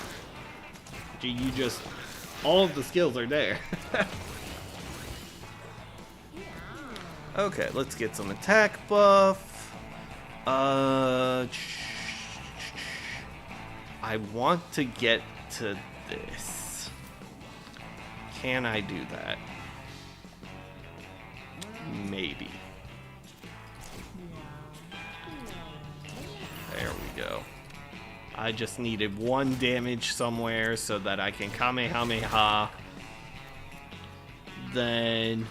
Oh wait, this is infinite range slow, huh? And 1 damage. We'll do that. Maybe I should have re-rolled, actually, but that's okay. What is he? Ooh, wait, that's... I won't lie, I forgot they could do that? Okay. So... I do have to deal with that. Probably soon, actually. A little more buff. Yeah, I don't want to buff that bird. Oh, but I am... Ooh. I'm buffing that bird a lot, actually. Hold on, let me go ahead and get a little bit of armor on myself, because I just realized I've given this bird +6 attack this turn, and I'm not sure how that's going to play out. So... Oh, that's... Wow. That worked out really well. That was not how I expected that to play out. Yeah, this doesn't cleanse. The cleanse is on him, but he's not going to get there. So, is there a way for me to get to this guy without getting grabbed by that guy? And I think the answer is no. Unless he blocks it. Oh, legend. So then kill that. Start hitting this. Take his mana before he wrecks me. And then I will roll. Oh. Huh. You know, fair. I really thought Cartwheel ignored literally everything. And clearly I was wrong on that. But I did not think I could be interrupted out of Cartwheel. I wonder, if I do this, do I get struck down by the passive? Damn. The ways I am trying to down Shelby, it's kind of funny. Did he? Caleb blocked the Whisper. That's kind of godlike. Kind of godlike. Alright, so what have I got now? There's no condition. I can just zero cost turn it into a Tinker spell?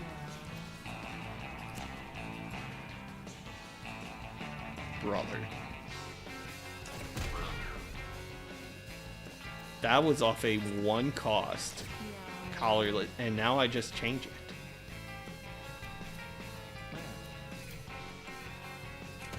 And now I can just walk up and just do random psychic spell. I did not realize all of the upgraded paths are just turn it into a different spell. That's... Look at this! I'm getting to do whatever I want! Oh! This is crazy. I maybe could have done that one, but this match is so over that I didn't want to... Oh, wait. Maybe I should have taken an extra turn. Hold on. Maybe I made a mistake here. Oh. I thought I was gonna toss that here. Well. Alright. Are you still charmed? No. Are you? No. Okay.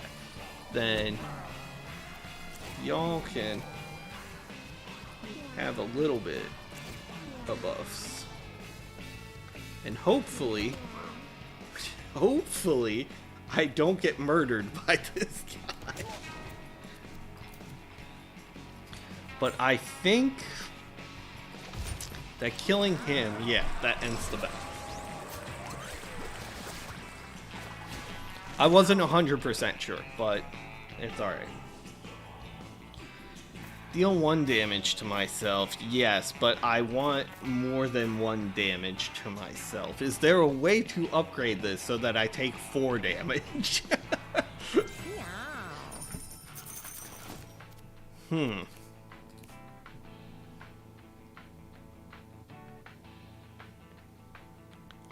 What do I have here that...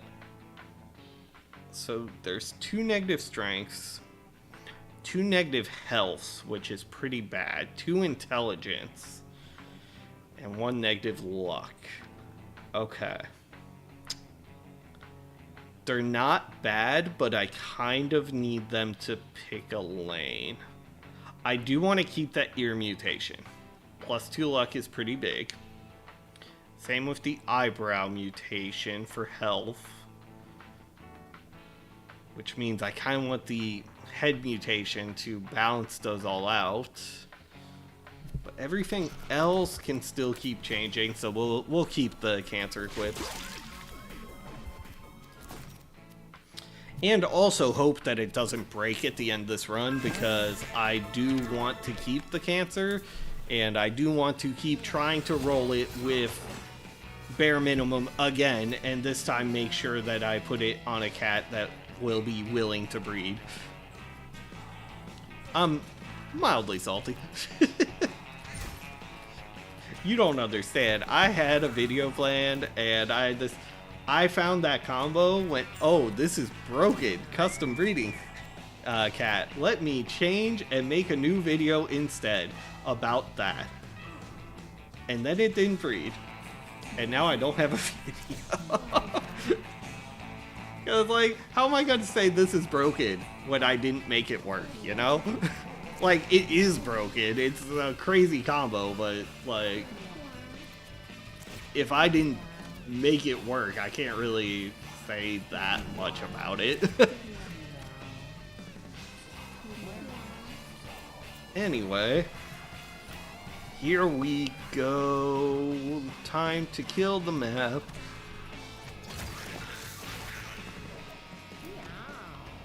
Can I trample multiple? I can, by pretending lava doesn't hinder movement. Just, you know, whatever. Oh, I should have. I made a mistake. That's alright. Maybe Path to Void fixes it. Okay, interesting. Alright. Okay. Okay. Well, I guess what if I just keep just killing everything and then... Oh, I can't use it again this turn? Cool. Let's see what else I can do. Oh, starts disabled. That's unfortunate. Darn, and I just backstabbed the unit too. Oh well. Second win, sure. It's a once per battle, but that's fine. I can just get it. Path of the Void is actually broken. I don't know. Maybe you've heard me say it once or twice. I made the same mistake again. I was so busy talking about how broken it is that I forgot to end my movement on the unit. Yep. Okay. Well, I deserve it. I do, in fact, deserve it. Let me destroy these corpses. Is there money? No. Okay. Then we switch the ability. Switch it again. Switch it again. Interesting. I don't need to do that. I've already cast it this turn, but you know what? In case there's a second turn, I'll keep it. Then... Wait, it has 32 burn on it? Oh, I should have just attacked that. Whatever. That's actually kind of nuts. Let me get a coin. Kill the bird. Can I roll to a different coin? I cannot, so... My god, the pets are strong too. Like, everything is... Druid is busted. It doesn't matter how you build Druid. Druid is so good. Steal all of a character's mana. That's interesting. Yeah, let's do that. What do I have? Health regen becomes wet. Old shoe. Sure, I have nothing there anyway. I could do bleed. Yeah, I prefer the... Because... Bleed is an interesting status effect because it's... The longer a battle goes, the more damage it does.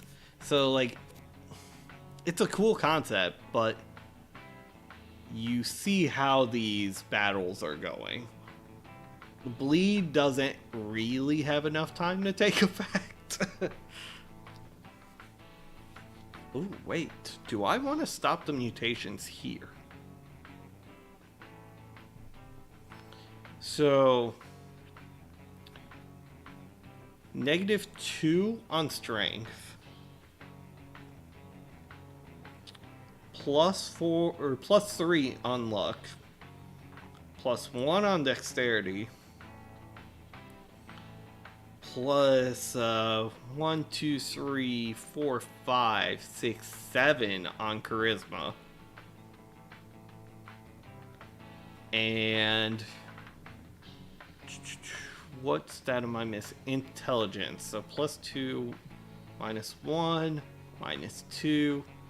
-1 on intelligence is kind of rough. And +1 on health. Like, honestly, these stats are mostly positive, and most of the negatives are into dump stats. So, well, actually, that's not true. There are -2 intelligence, and that is never a dump stat, but the strength kind of is. Like, the thing with this is these mutations could be better, but they could also be worse.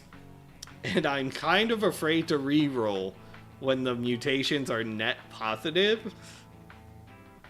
There's nothing I'll be too sad if I lose, actually.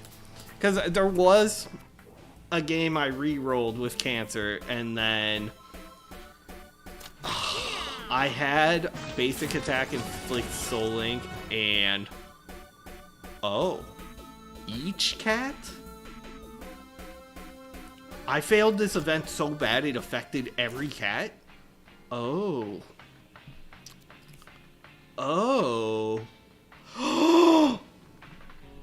No shot. Oh, this broke everything. Oh, this character instantly became useless. He can't do musical abilities? So he can't do sing. He can't do inspirational song. He can't do safety dance. He can't use either of his passives.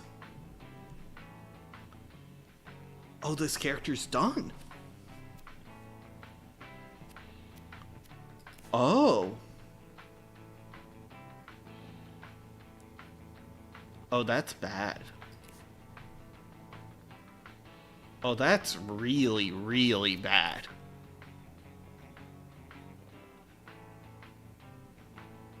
Oh.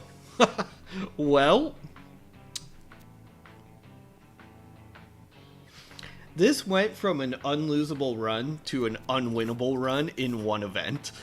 That's actually crazy. I don't think I can kill the boss anymore. And I definitely cannot go to the last area. Everything just changed. Wow, I can't believe that event was that bad. Oh my gosh. Okay. Well, with that in mind, I'm going to hope this gesture is enough to carry, because I don't see who else is going to do it. Unaffected by tile effects, that's actually not bad either, but yeah, this is what I want. Get rid of that, then this. Ooh, this is going to be really rough. Okay, so I have 17, which is good, because it means the bird can start blowing out all the candles. Normally, I don't even do this anymore because it's not that difficult to just burst them down if you're built enough. But because this just happened, that's a little more problematic, you know? Oh my god, I can't even... Okay. I'm gonna see if the nails can do something, because I don't know what else to do with this character anymore. He's gonna go ahead and make water on the candle, I guess. Wow, that was...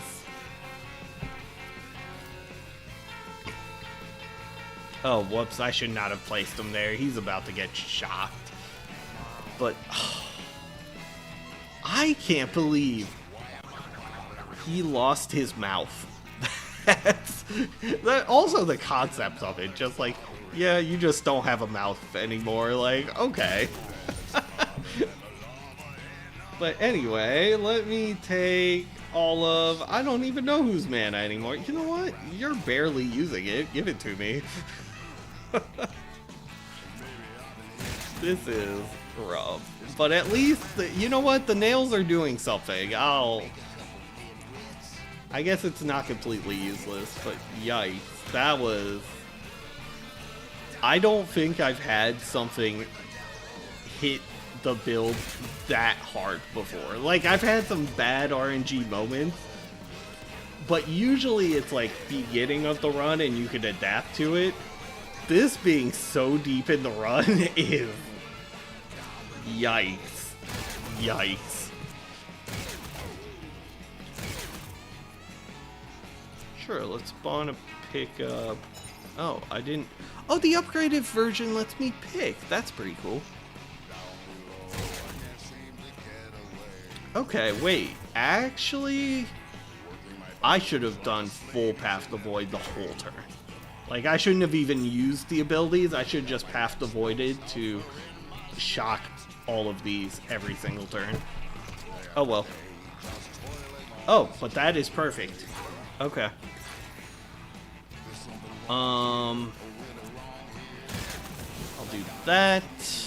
Oh, right, the bird blowing out the candles also counts as using mana. That's pretty cool. So, you know what, give me the coin. Come here. I'm probably putting too much emphasis on these coins, but it's fine. It's a good habit to be in, to just grab every coin you see. Because it lets you then get stuff at the shops. It lets you, especially, you want the rare candies at every shop you go to. No matter the act, no matter the scenario, you want every single rare candy. Oh right, I don't have mana anymore. Yes, this is something I did to myself because I stole all of my mana. You know? That cause and effect. Alright, let's see. Oh, 0 cost. Perfect. But that might... Well... Does it matter if Shelly dies? Kinda. It kinda does. And this is gonna hit a shield anyway. Let's just refresh it. And refresh it. And you know what? Let's keep on refreshing it. And in fact, refresh it. And refresh it. And refresh it. I could do that, I guess. Oh wait, +1 to a random stat. Yes, that's actually very good. For 2 mana as well, which means it keeps shocking them, that's not too bad. Honestly, I said this was over, but I don't think I can go through the rift. But this is actually kind of working out better than I expected it to. I will go grab the coin. Attack. That. I'll go ahead and steal the bird's mana again, because honestly, the bird's mana is nice, but it doesn't really need it. Yeah, I'll go stand on the flowers, get a little bit extra mana. Famine, sure, whatever. I mean, yeah, there's a lot of minions now, and unfortunately mine are not doing as much as before because, you know, I can't buff them, but it's fine. It's fine. Also, almost every candle just relit, but he only does have 87. So maybe, perhaps, I could still just kill him. Alright, what are my stats right now? What? Those are pretty good stats, but let's keep on doing it. You didn't crit. I buffed your stats to 1,000,000 and you didn't crit. That, okay. You know, whatever, it's fine. I guess it'd be like that sometimes. Let's do that and hopefully kill the fleas. No, not quite. Kinda.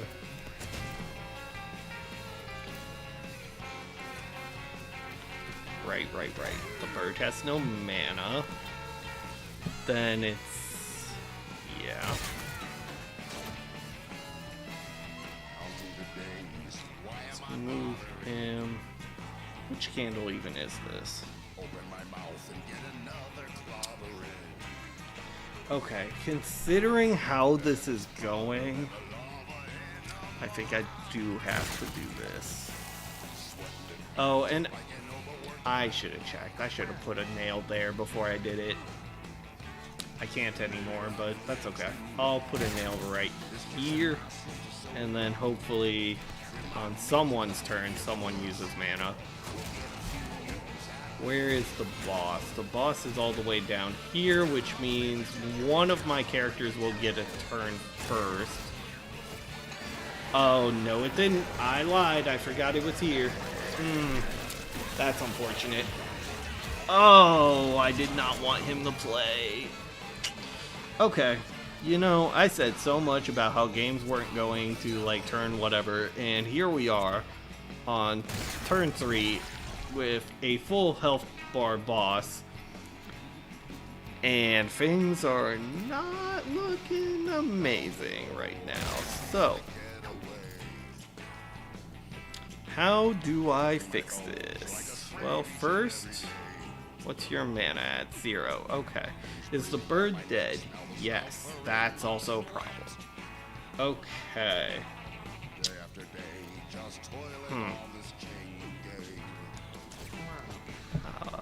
We'll steal from you. It is fine to steal from your friends. That's actually completely false. And I have ended a couple of friendships over that, actually. So I shouldn't even say that. That's just... I was just saying things, but no, it is not okay to steal from your friends.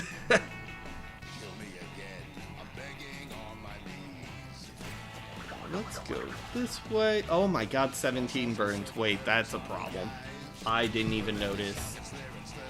We were not supposed to get to round 4. Oh, this is maybe kind of bad, actually. How much health do you have? 70. And you're not standing near the nails anymore. I see. So, I need to do something new. That's not too bad, actually. Well, if it repeats. There we go. That's what I wanted to see.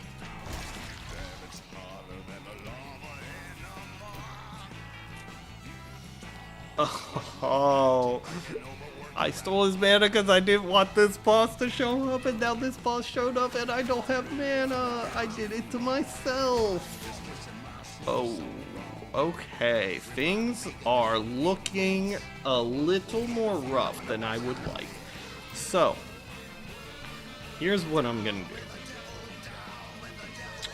I'm gonna go all in on this killing, because if it doesn't, okay, well, if it doesn't, which it didn't, then I think I am in a very rough spot.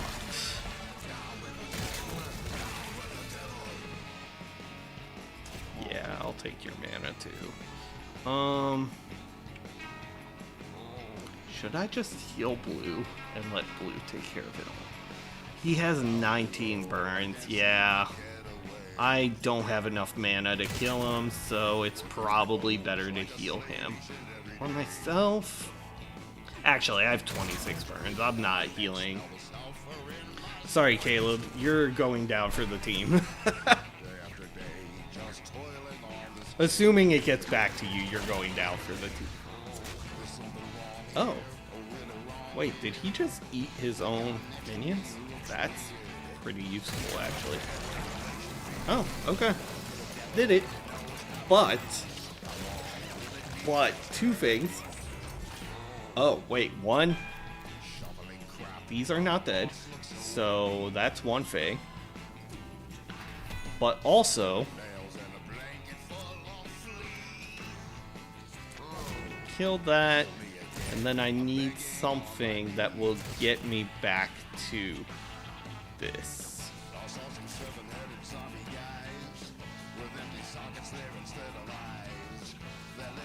Hmm. 6 mana is literally all of it to not get where I need to be. So, you know what? Yeah, I can do that. Alright. That was a little rough. That event did a lot. Oh, that's pretty good. That's pretty good. Oh, this makes me sad because I did want to go and fight this boss, but this mouth birth defect has absolutely destroyed me. Man. Ooh, wait, that mouth mutation was pretty good though. Although, with stats like this, I don't even know if I can breed Shelly. Let me... So, first, I gotta go home, because this run can't enter the Rift anymore. Yeah, I wanted to, but that event that took away my Druid as a character has just... Yeah, I can't do it anymore. But I also need to kind of isolate Shelly because I need to see exactly what breeds come out of that mutation. Ooh, Bible broke. That's unfortunate. But the cancer is still there. Let's go. That's pretty good.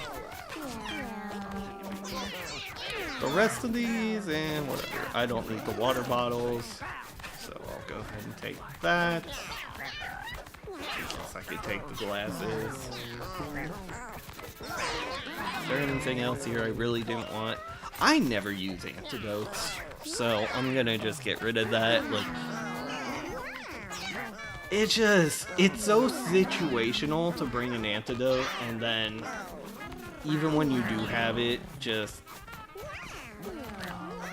Usually the battles end before the poison becomes bad enough to be a problem. Especially because, here's the thing too.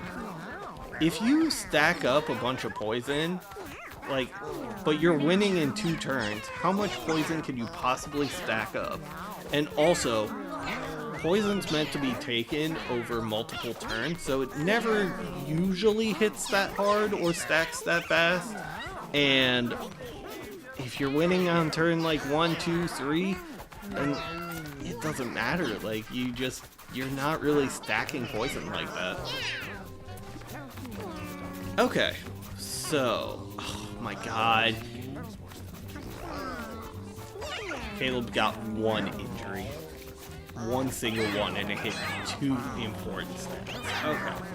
But anyway, Caleb goes into the winner's quarters, which we're going to have to, clean up a little bit because the winner's quarters should be comfortable and not -7. Blue definitely goes into the winner's quarters. Shelly is in the experimental chamber. And, oh, you know what? Zola is too, because this was strong. That mouth burst effect is... Okay, so here's... My house is not optimized, but it's kind of optimized enough. And let me explain. First, let me place this furniture, whatever it is. Stimulation. So I generally want stimulation in this room. Is there anywhere? Yes. Okay. So the way I have it set up, this top room, this is where my MVPs go. And the MVPs of every run go up there. And generally, if you've defended the house, you go up here. If you've done the hard mode areas, you usually go up here, but it depends on the build. And I try to keep injured cats, or mostly injured cats, out of here. It depends. Some injuries are okay, but if they have a lot of them, I don't. This is a room I just added, so right now it's kind of... The things I'm not sure how they're going to breed are ending up in here. It could be really good, it could be really bad. I don't want to mix them into the general population until I see what happens. And there's a little bit of just overflow that's going in there. This is where the strays and the younger cats usually go. I'll occasionally put like a stronger cat in here too to kind of mix up the breeding pool, but putting strays in here allows me to kind of mix the genes a little bit. And so most of the times the older cats from up here come down here, assuming I pay attention to them, because it's really easy to miss cats. And this is kind of a miscellaneous room where I put some of the older cats that are supposed to go on adventures but haven't been there yet. I also try to sort all my cats, which I do when they're newborns, because it's impossible to do otherwise. I literally just look at the stray and the 1-year-olds. So I also have kind of personal rules, which these don't help the game, but I don't separate newborns from their parents. There's no in-game reason for it, I just don't. Like, until they're like 4 or 5, I don't move them out of wherever they're born. I do, the MVP cats are, or like the cats that are probably going to be MVPs have stalls. And as you'll notice, there's a lot of them at this point because, 1, there's a lot of strong cats, but also 2, there's a lot of cats that when they were born, I thought were going to be very strong. And then the standard kind of went up. Like, well, actually, this is a bad example because this cat is just good. It has good stats, good mutation. But, let me see if I can find an older cat with a star here. Let's do 7. Okay, so this has low speed, but it has good other stats. And it doesn't have crazy mutations, but it has a Path of the Monk, and it has a passive.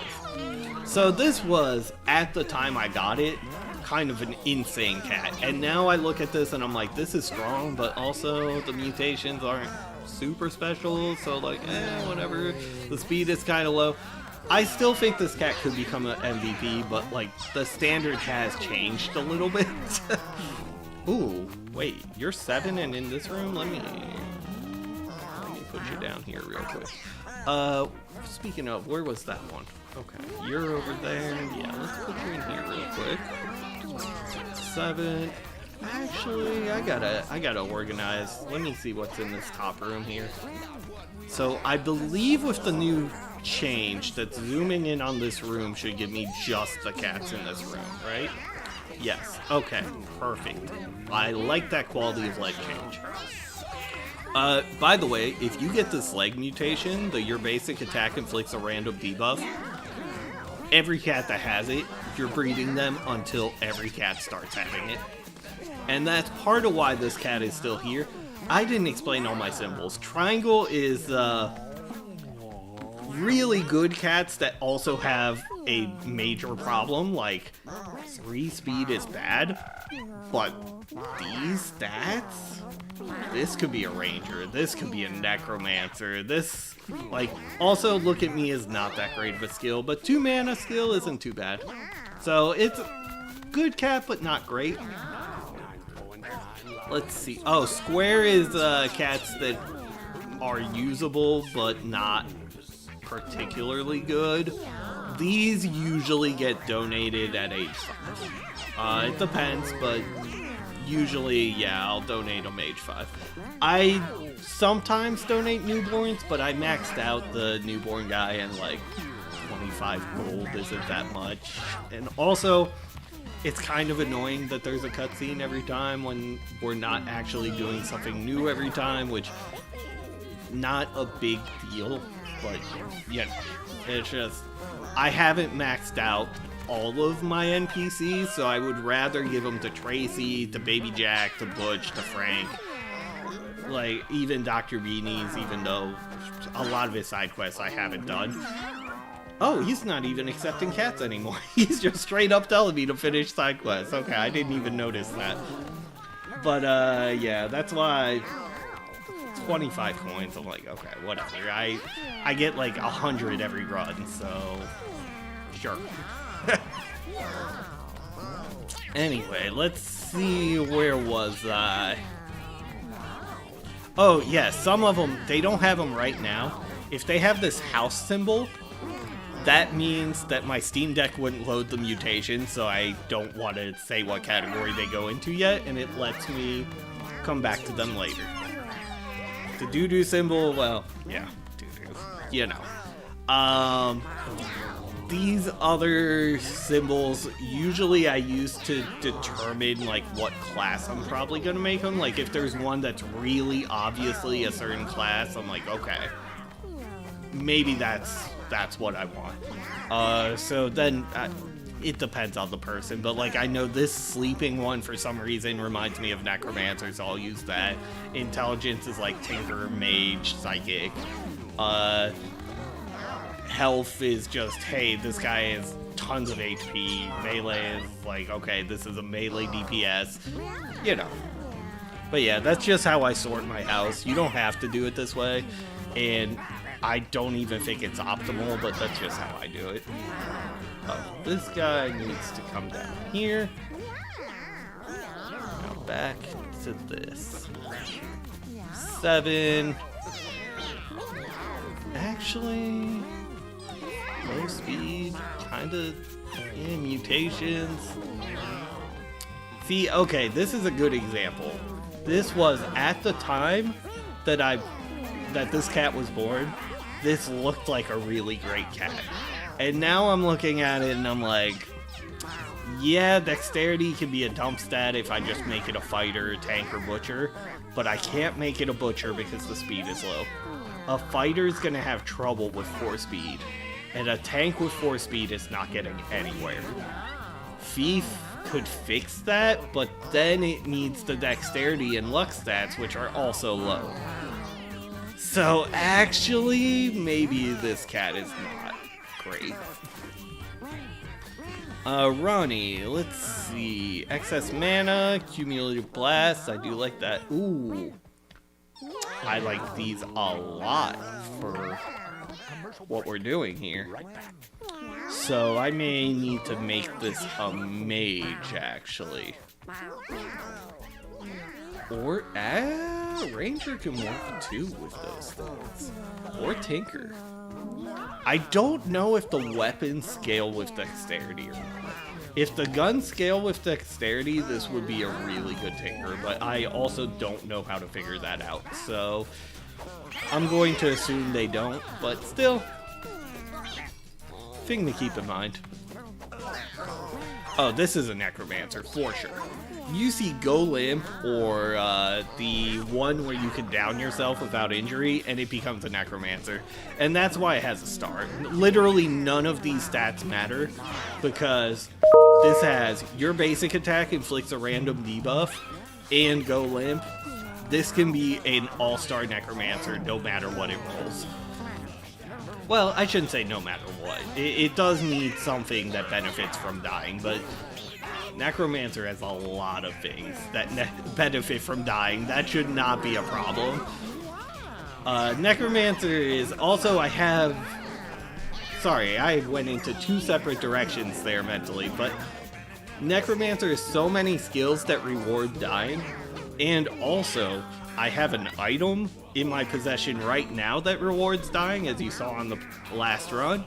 So, yeah, that cat needs to go on an adventure, like, right now, actually. Let's see, what is this one? This could be a druid. This actually is absolutely a druid. So let me explain. You see these stats and you go, wow, some of these stats are really good and some are really bad. And you might think health, charisma, intelligence. That's a mage. And you're not wrong. You are not wrong. That's a valid assessment. Also, you could say psychic, and that's also a valid assessment. But 6 is pretty decent strength as well. So, my idea with this is, if you have 6 strength, like if your strength is over 5, yes, you can waste the stat, but I think using it is a good idea. And Druid uses all of these stats, and then Crow uses strength. So it's not a wasted stat. Druid himself does not need to move very far, so low speed isn't a huge problem. It still affects turn order. So I can't do like the attack buff thing I was doing last run. But this doesn't really hurt the Crow, because the Crow's going to have enough mana from Charisma and Intelligence to have basically unlimited mobility. So this really only affects the Druid, who doesn't particularly want to move. And that's fine. Dexterity is a dump stat on Druid. And luck is good on everything, but it's... Here's the thing, luck is a very important stat. But it's an important win more stat. As in, when you have high luck, everything works and everything feels broken.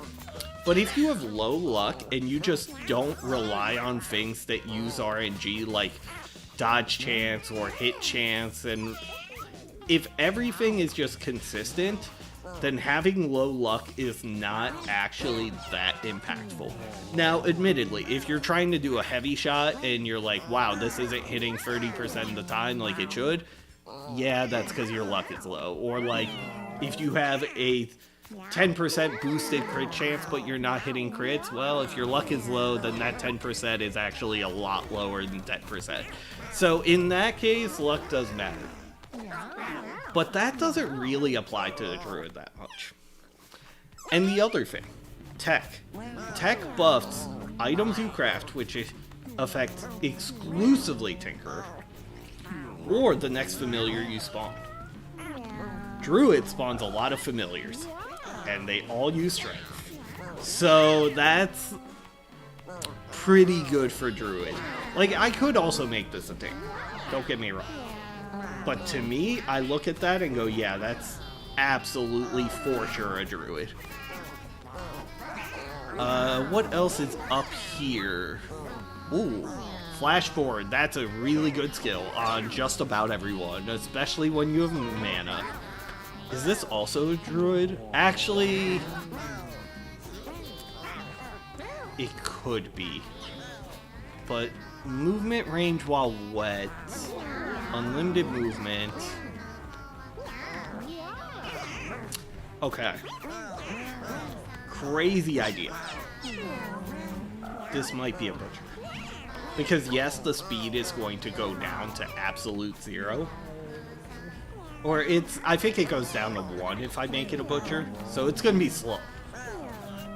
But it has flash forward. And it has enough mana to use it.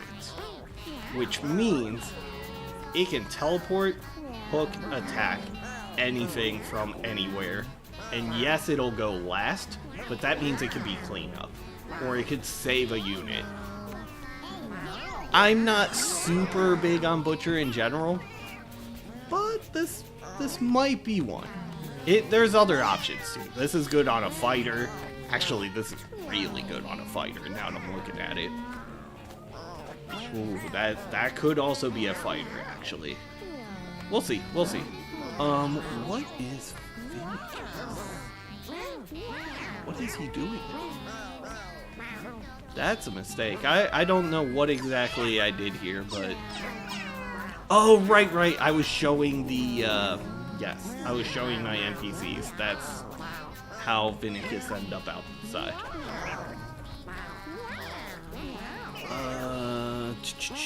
Let's see. What else do we have here? Because we are still at -2 comfort there. -2, -6, -4. Oh my gosh, my comfort is so bad. I have too many cats. 92? 92? I need to make room, but these cats keep, like, look at this. Look at this cat. This cat has basic attacks inflict random debuffs. Basic attack inflicts charm. Dodge chance. Decent luck. Not amazing, but decent. So these actually might be the percentages that are listed. Roll. Roll is incredible on just about every class. Decent intelligence. The charisma actually hurts because with both strength and dexterity low, I kinda need high charisma for a mana class, but I could probably work around this. This is pretty good, actually. This might be a Jester. This might be a make it work with whatever you get, because the base things are so good that... Ooh. If that burst defect wasn't there, this would actually be a perfect cat. Oh, I'm not zoomed in on the right room. That would be why I got a cat down there. Yup.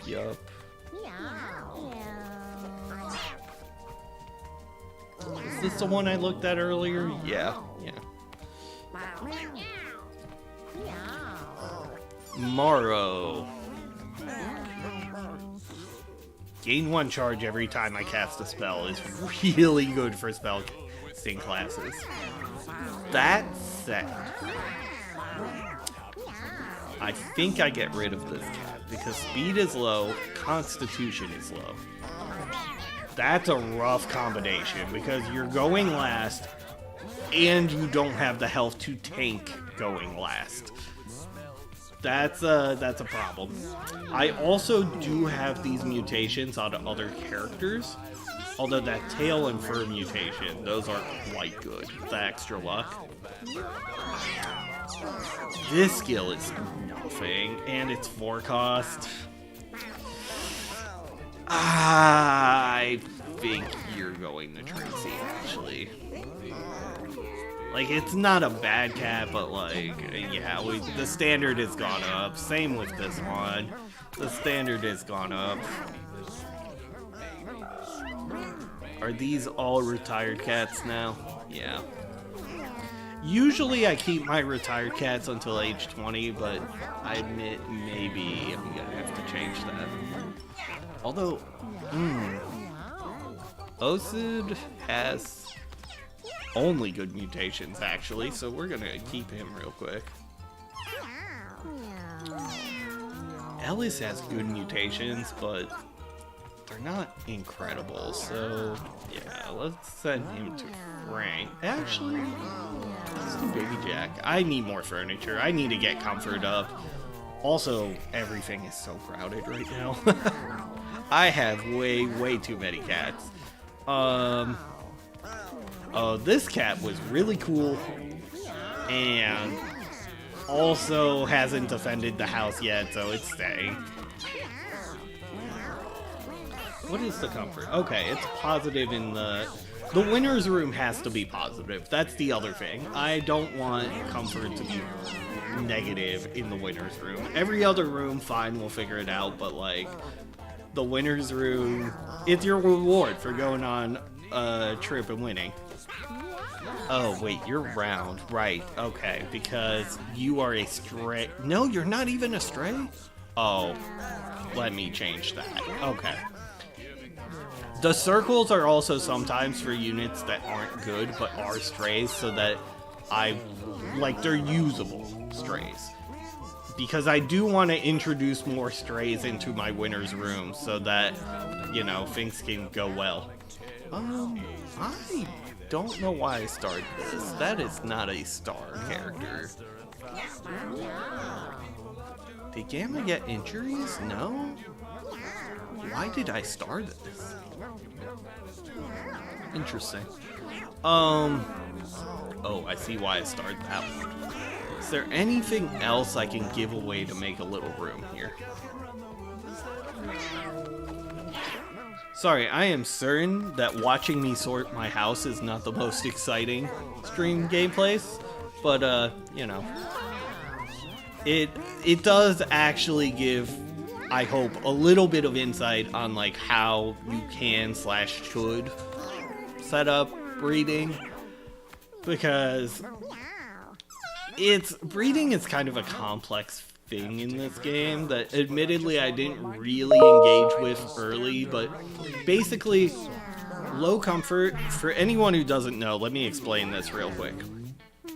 Comfort is how often the cats breed or fight. So if it's negative, they're gonna fight more. If it's positive, they're gonna make kittens more. The stimulation affects the quality of kittens made. And the higher the stimulation, the more likely it is that good things get passed on from the parents. So like, for example, here, kind of won the lottery. Summon Apprentice is a really good skill that just lets you make copies of yourself. And this is a decent intelligence character, so that's pretty good.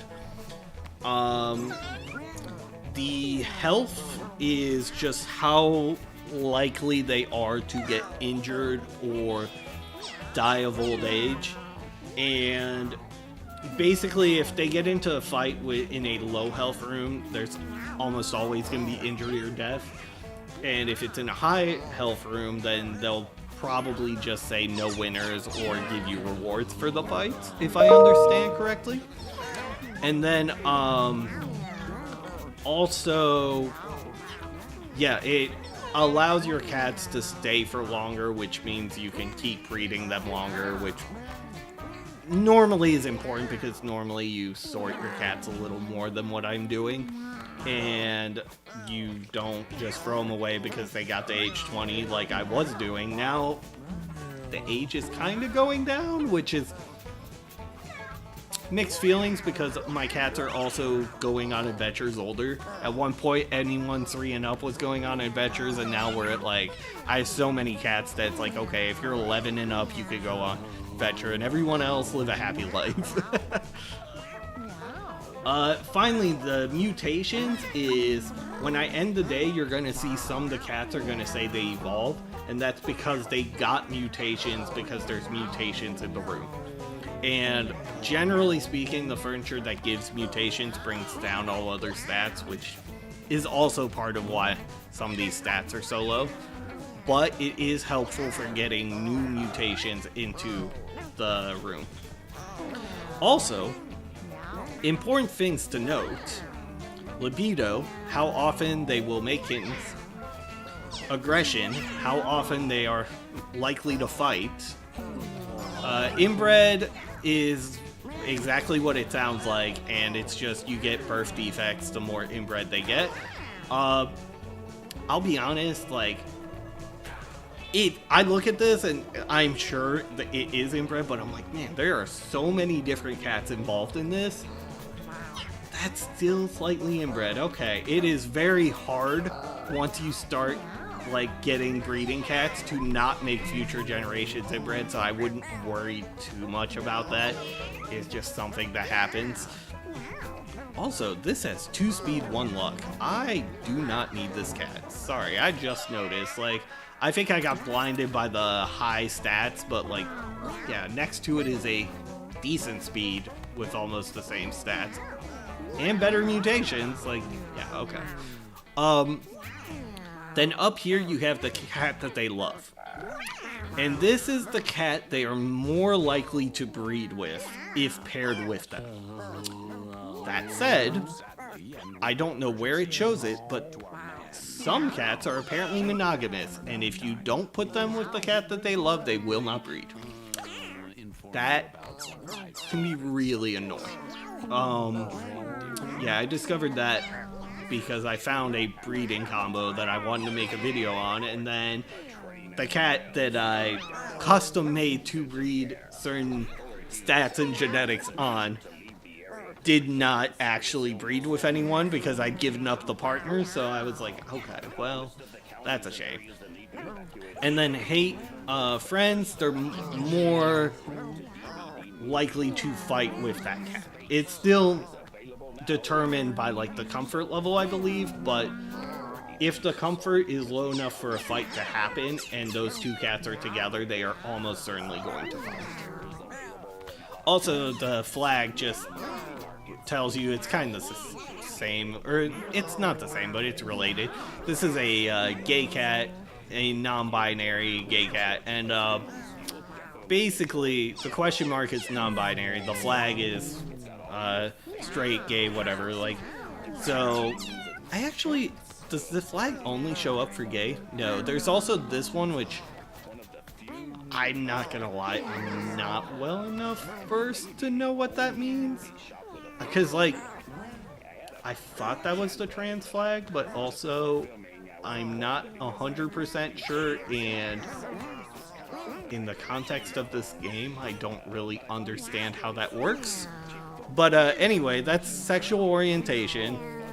Straight cats mate with the, like, male-female. Gay cats cannot make babies with the, like, male-male or female-female, but they can make babies with the non-binary question mark cats. So that is something to keep in mind. If you have a good, like, how do I say this? If you have a good gay cat, it can still pass on mutations to other cats. So that is, I know at the beginning of the game, people were jokingly saying, like, the gay cats serve no purpose in this game for breeding reasons because they can't reproduce, and that's just straight up not true. They can with non-binary cats, so it's just useful to know if you have specific cats you want to breed. Like, for the most part, it's not that useful. You don't need to go this in-depth into it, and usually I don't. But it is useful to know if you have a cat that you're like, this combo is busted. I got the shimmer weather effect, and it gave them like 50 amazing mutations. I want to put this on every cat in the future. It's good to know how you do that. And oh, this is a stray, that's why I kept it. In fact, a lot of my cats have this where is it? I'm like, I can just look through, I'm sure I'm gonna hit one with it. There it is, the leg mutation. Your basic attack inflicts a random debuff. When I got that mutation, that was when I'm like, I need to know who this cat can pair with, because I want this on every future generation going forward. And as you see, a lot of my future cats had it. Also, this cat. Oh, right, this was the Necromancer. That's why. I was gonna say, these stats kind of suck. Oh, they don't matter. This matters because Necromancer, and that matters. Okay, so, end the day. Let's see. Made a kin, made more kins. I don't have room for all these kins, but you know. Here we go. Oh my god, they made so many, and several cats died. So, first thing I'm gonna do is I'm going to scroll through until I see the face of the guy who collects dead kittens. Oh, that's not one. Oh, I don't know what room. Whatever. He's gonna stay there, I guess. I am looking for which cats died.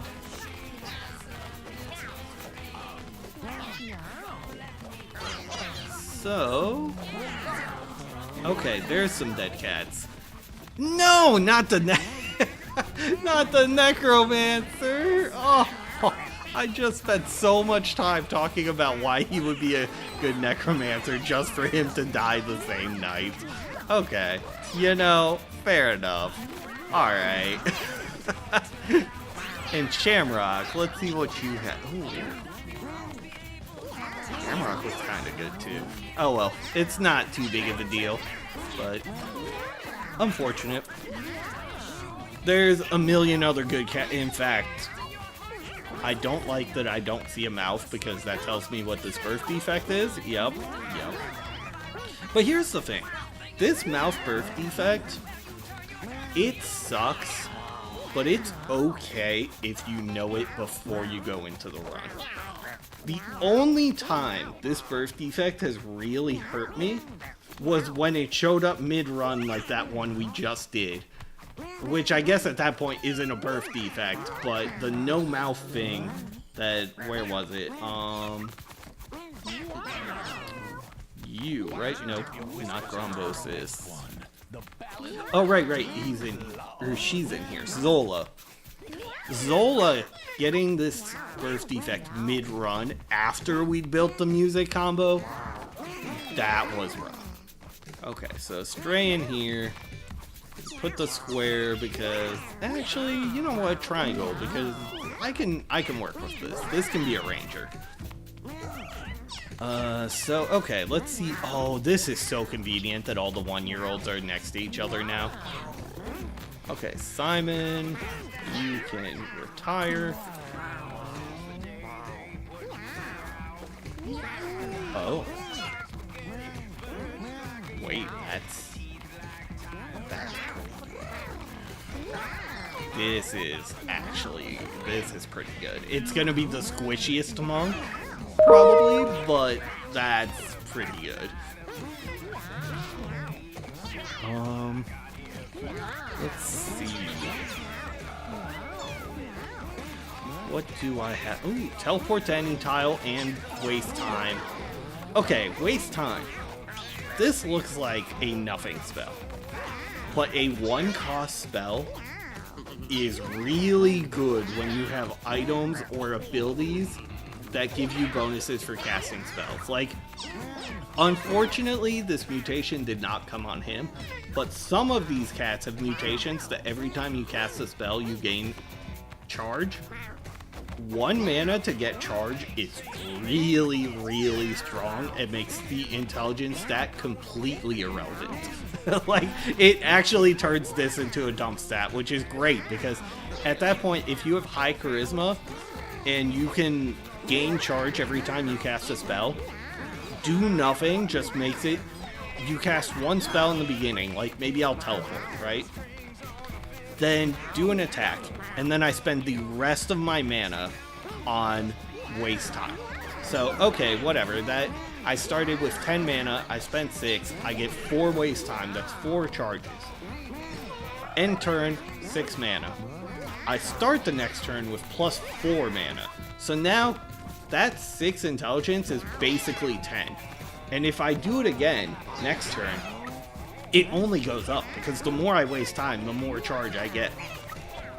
It's a really good skill, if you have the right setup for it.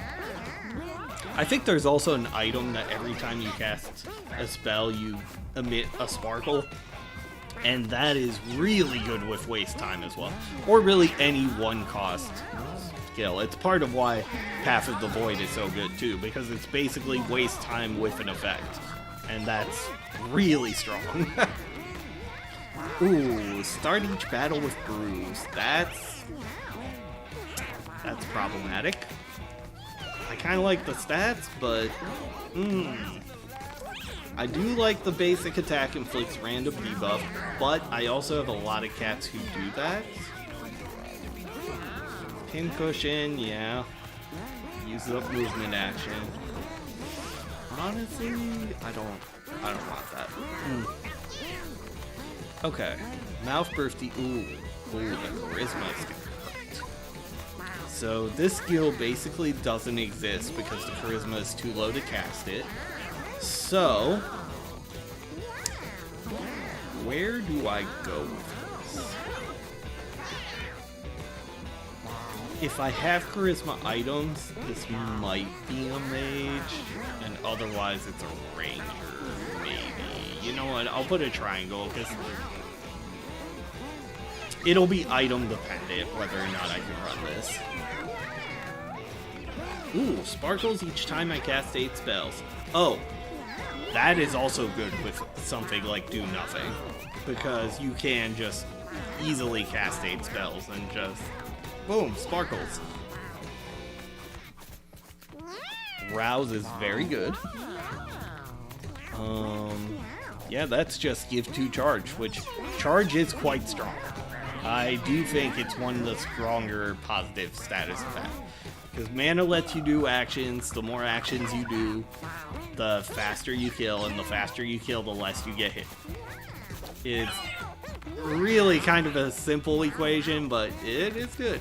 It's also why buy catnip I think is good, because I think as long as you have enough money for the rare candies in the shop, then you can spend the rest of the money however you want. Rare candy is the only obligatory item to buy every shop. Wow, this passed on 2 active skills. That's rare. Colorless spells inflict or cost -1 mana. I usually like, but since Casito got 2 cleric skills,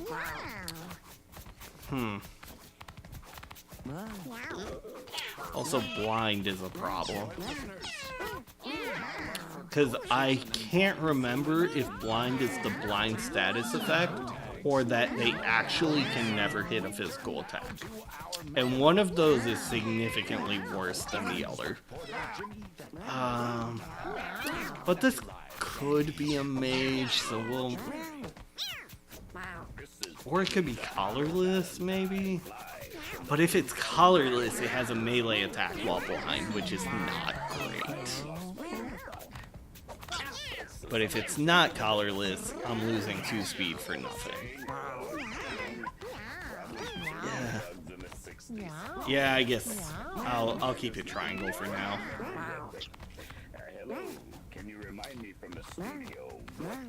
Basic attack, yeah. I don't like the skill, although it is 2 mana, which is nice, but everything else... I don't love that my cats are breeding with low speed. I do admit that... yeah, this isn't it. That kin's gone. That's not bad. So this is a birth defect that I think is actually pretty good. Because yes, it hurts my charisma. Although my charisma is already pretty decent. But more importantly, when a birth defect is giving you the ability to multi-class, that's pretty good. And especially, this is going to give me a permanent feat skill, although random. And this gets me a familiar skill. Whatever I make this, so first off, it starts with 2 active skills, so it means after a couple of level ups, I'm going to be prompted to replace one or upgrade one. Which, if I don't like one of these by that point, I can replace it. The mage skills are going to fit in pretty well with whatever I get, probably, assuming I build the build correctly, but we'll see. And, because, like, for example... Let me put it this way. Say I make this a fighter, right? Because high strength, high speed, okay-ish health. If I make this a fighter, and I get a mage ability that says upgrade your attack area, or like the mage passive, where if you cast 2 spells, you get an extra bonus attack. That passive sucks on mage, in my opinion. Unless... Actually, no, it just sucks on mage. Because mage wants to cast spells all the time. But on classes that want to auto-attack and not cast as many spells, pretty good. So, getting multi-classing could be really interesting. Let's see. Ooh, -3 speed? That hurts, but +2... Constitution is not bad. Basic attack, yeah, the luck is low, but everything else is not, and reach is not bad. That's not bad, yeah. That is, in fact, not bad. Copycat is pretty good. Brace, random debuff, net positive tail mutation. I can make that work.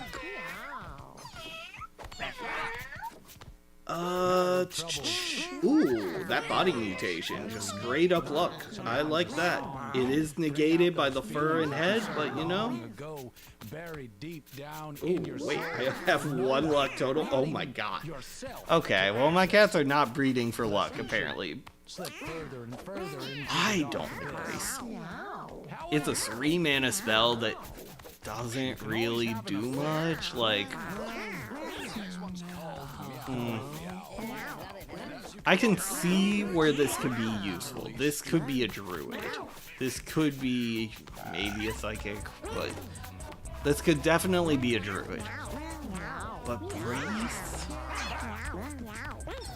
This skill I do not like. Especially, so yeah, sorry, my thought process goes all over the place, but the problem with Brace is it costs 3, so the classes that want to be in the front, it's kind of a significant mana investment most of the time, depending on the class and whatever, but usually they're trying to either save for big spells or don't have much mana. Like, for example, the fighter wants to save for things that let him renew his actions, and maybe some movement actions. The tank wants to be doing a lot of crowd control. The butcher, honestly, it's usually mobility. Butcher always has mobility problems, in my opinion. My opinion of butcher is not that high, but there's not that many classes where they want to use Brace, and also it's worth the mana. And also, another thing is, if the enemy doesn't target you, this Brace is only temporary. So if they go around you and target something else, you just wasted mana for no reason. It's just, I don't know. I like Brace as a mechanic, but I don't like Brace the spell. Because I don't think it is all that good. Maybe the upgraded version is permanent Brace, in which case it's more useful, but like... Especially, again, this is a game where you want to be killing things fast, and it's not gonna let you do that. Okay, dig up a small rock.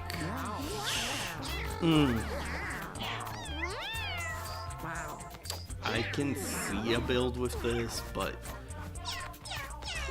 Oh, upload speed again. Okay. I'm doing a lot of triangle ones, but this is the other thing. These triangle ones, I can see a build, but depending on what it looks like by the time I get around to sending them on an adventure, they might not be the best pick, at which point I will donate them. And that's kind of the point. Ooh. Oh wait, this cat is pretty good. Yes, yes it is. This might be a monk. Although I don't know how much dexterity and strength actually help monk damage scaling, because it always feels low. So, we'll see, we'll see. Maybe I am overly worried about these 2 stats when building a monk. Ah. This is an interesting spell to have. I can see a world where this is useful. The only thing is, Forbidden Fart gives you, oh, what are they called? Oh, the curse things, not the defects, I forget, the things that come down here that are generally negative, and, those are usually not too bad, but there is one in particular that gives your unit permanent madness, and that is actually run breaking. So these spells are very dangerous to use, to put it simply. Oh.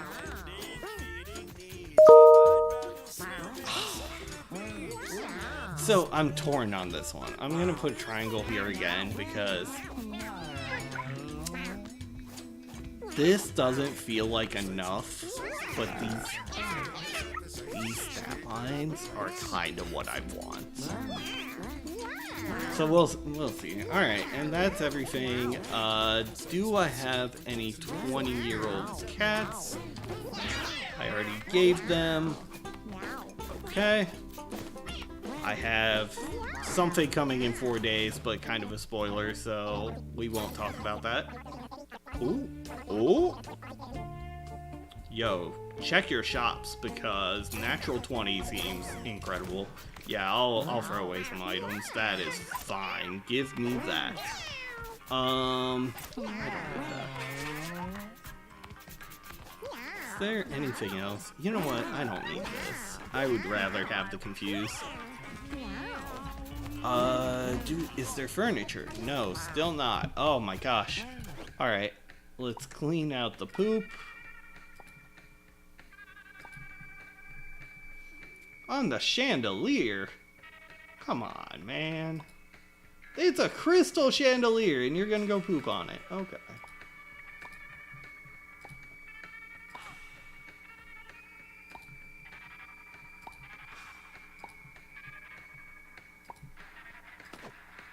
Oh, man. Okay, that's mildly annoying, but it's okay. And, oh, I did need to check this room. Were there any 1-year-olds in this room? I don't think so. Okay. Because I want to see what happens when Shelly breeds, which means I should figure out where Bitey is. Who is Bitey?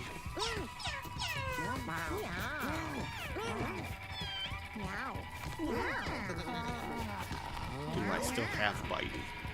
That's a great question. 100 cats and I might not have Bitey. Aha! I saw. Age 8. That is not Bitey. And let's see, how old was Shelly? Age 12. Man, you're 4 years older, Shelly? In cat years, that's quite a bit. Alright. Well. What time's it? 2 a.m.? Yeah, I guess it's time to go to work. Alright, well, I hope you guys enjoyed the stream. To the couple of you that were here, and I enjoyed doing it, so whatever. Have a great rest of your night, and yeah, hopefully I'll see you in the next one. Later. Where is...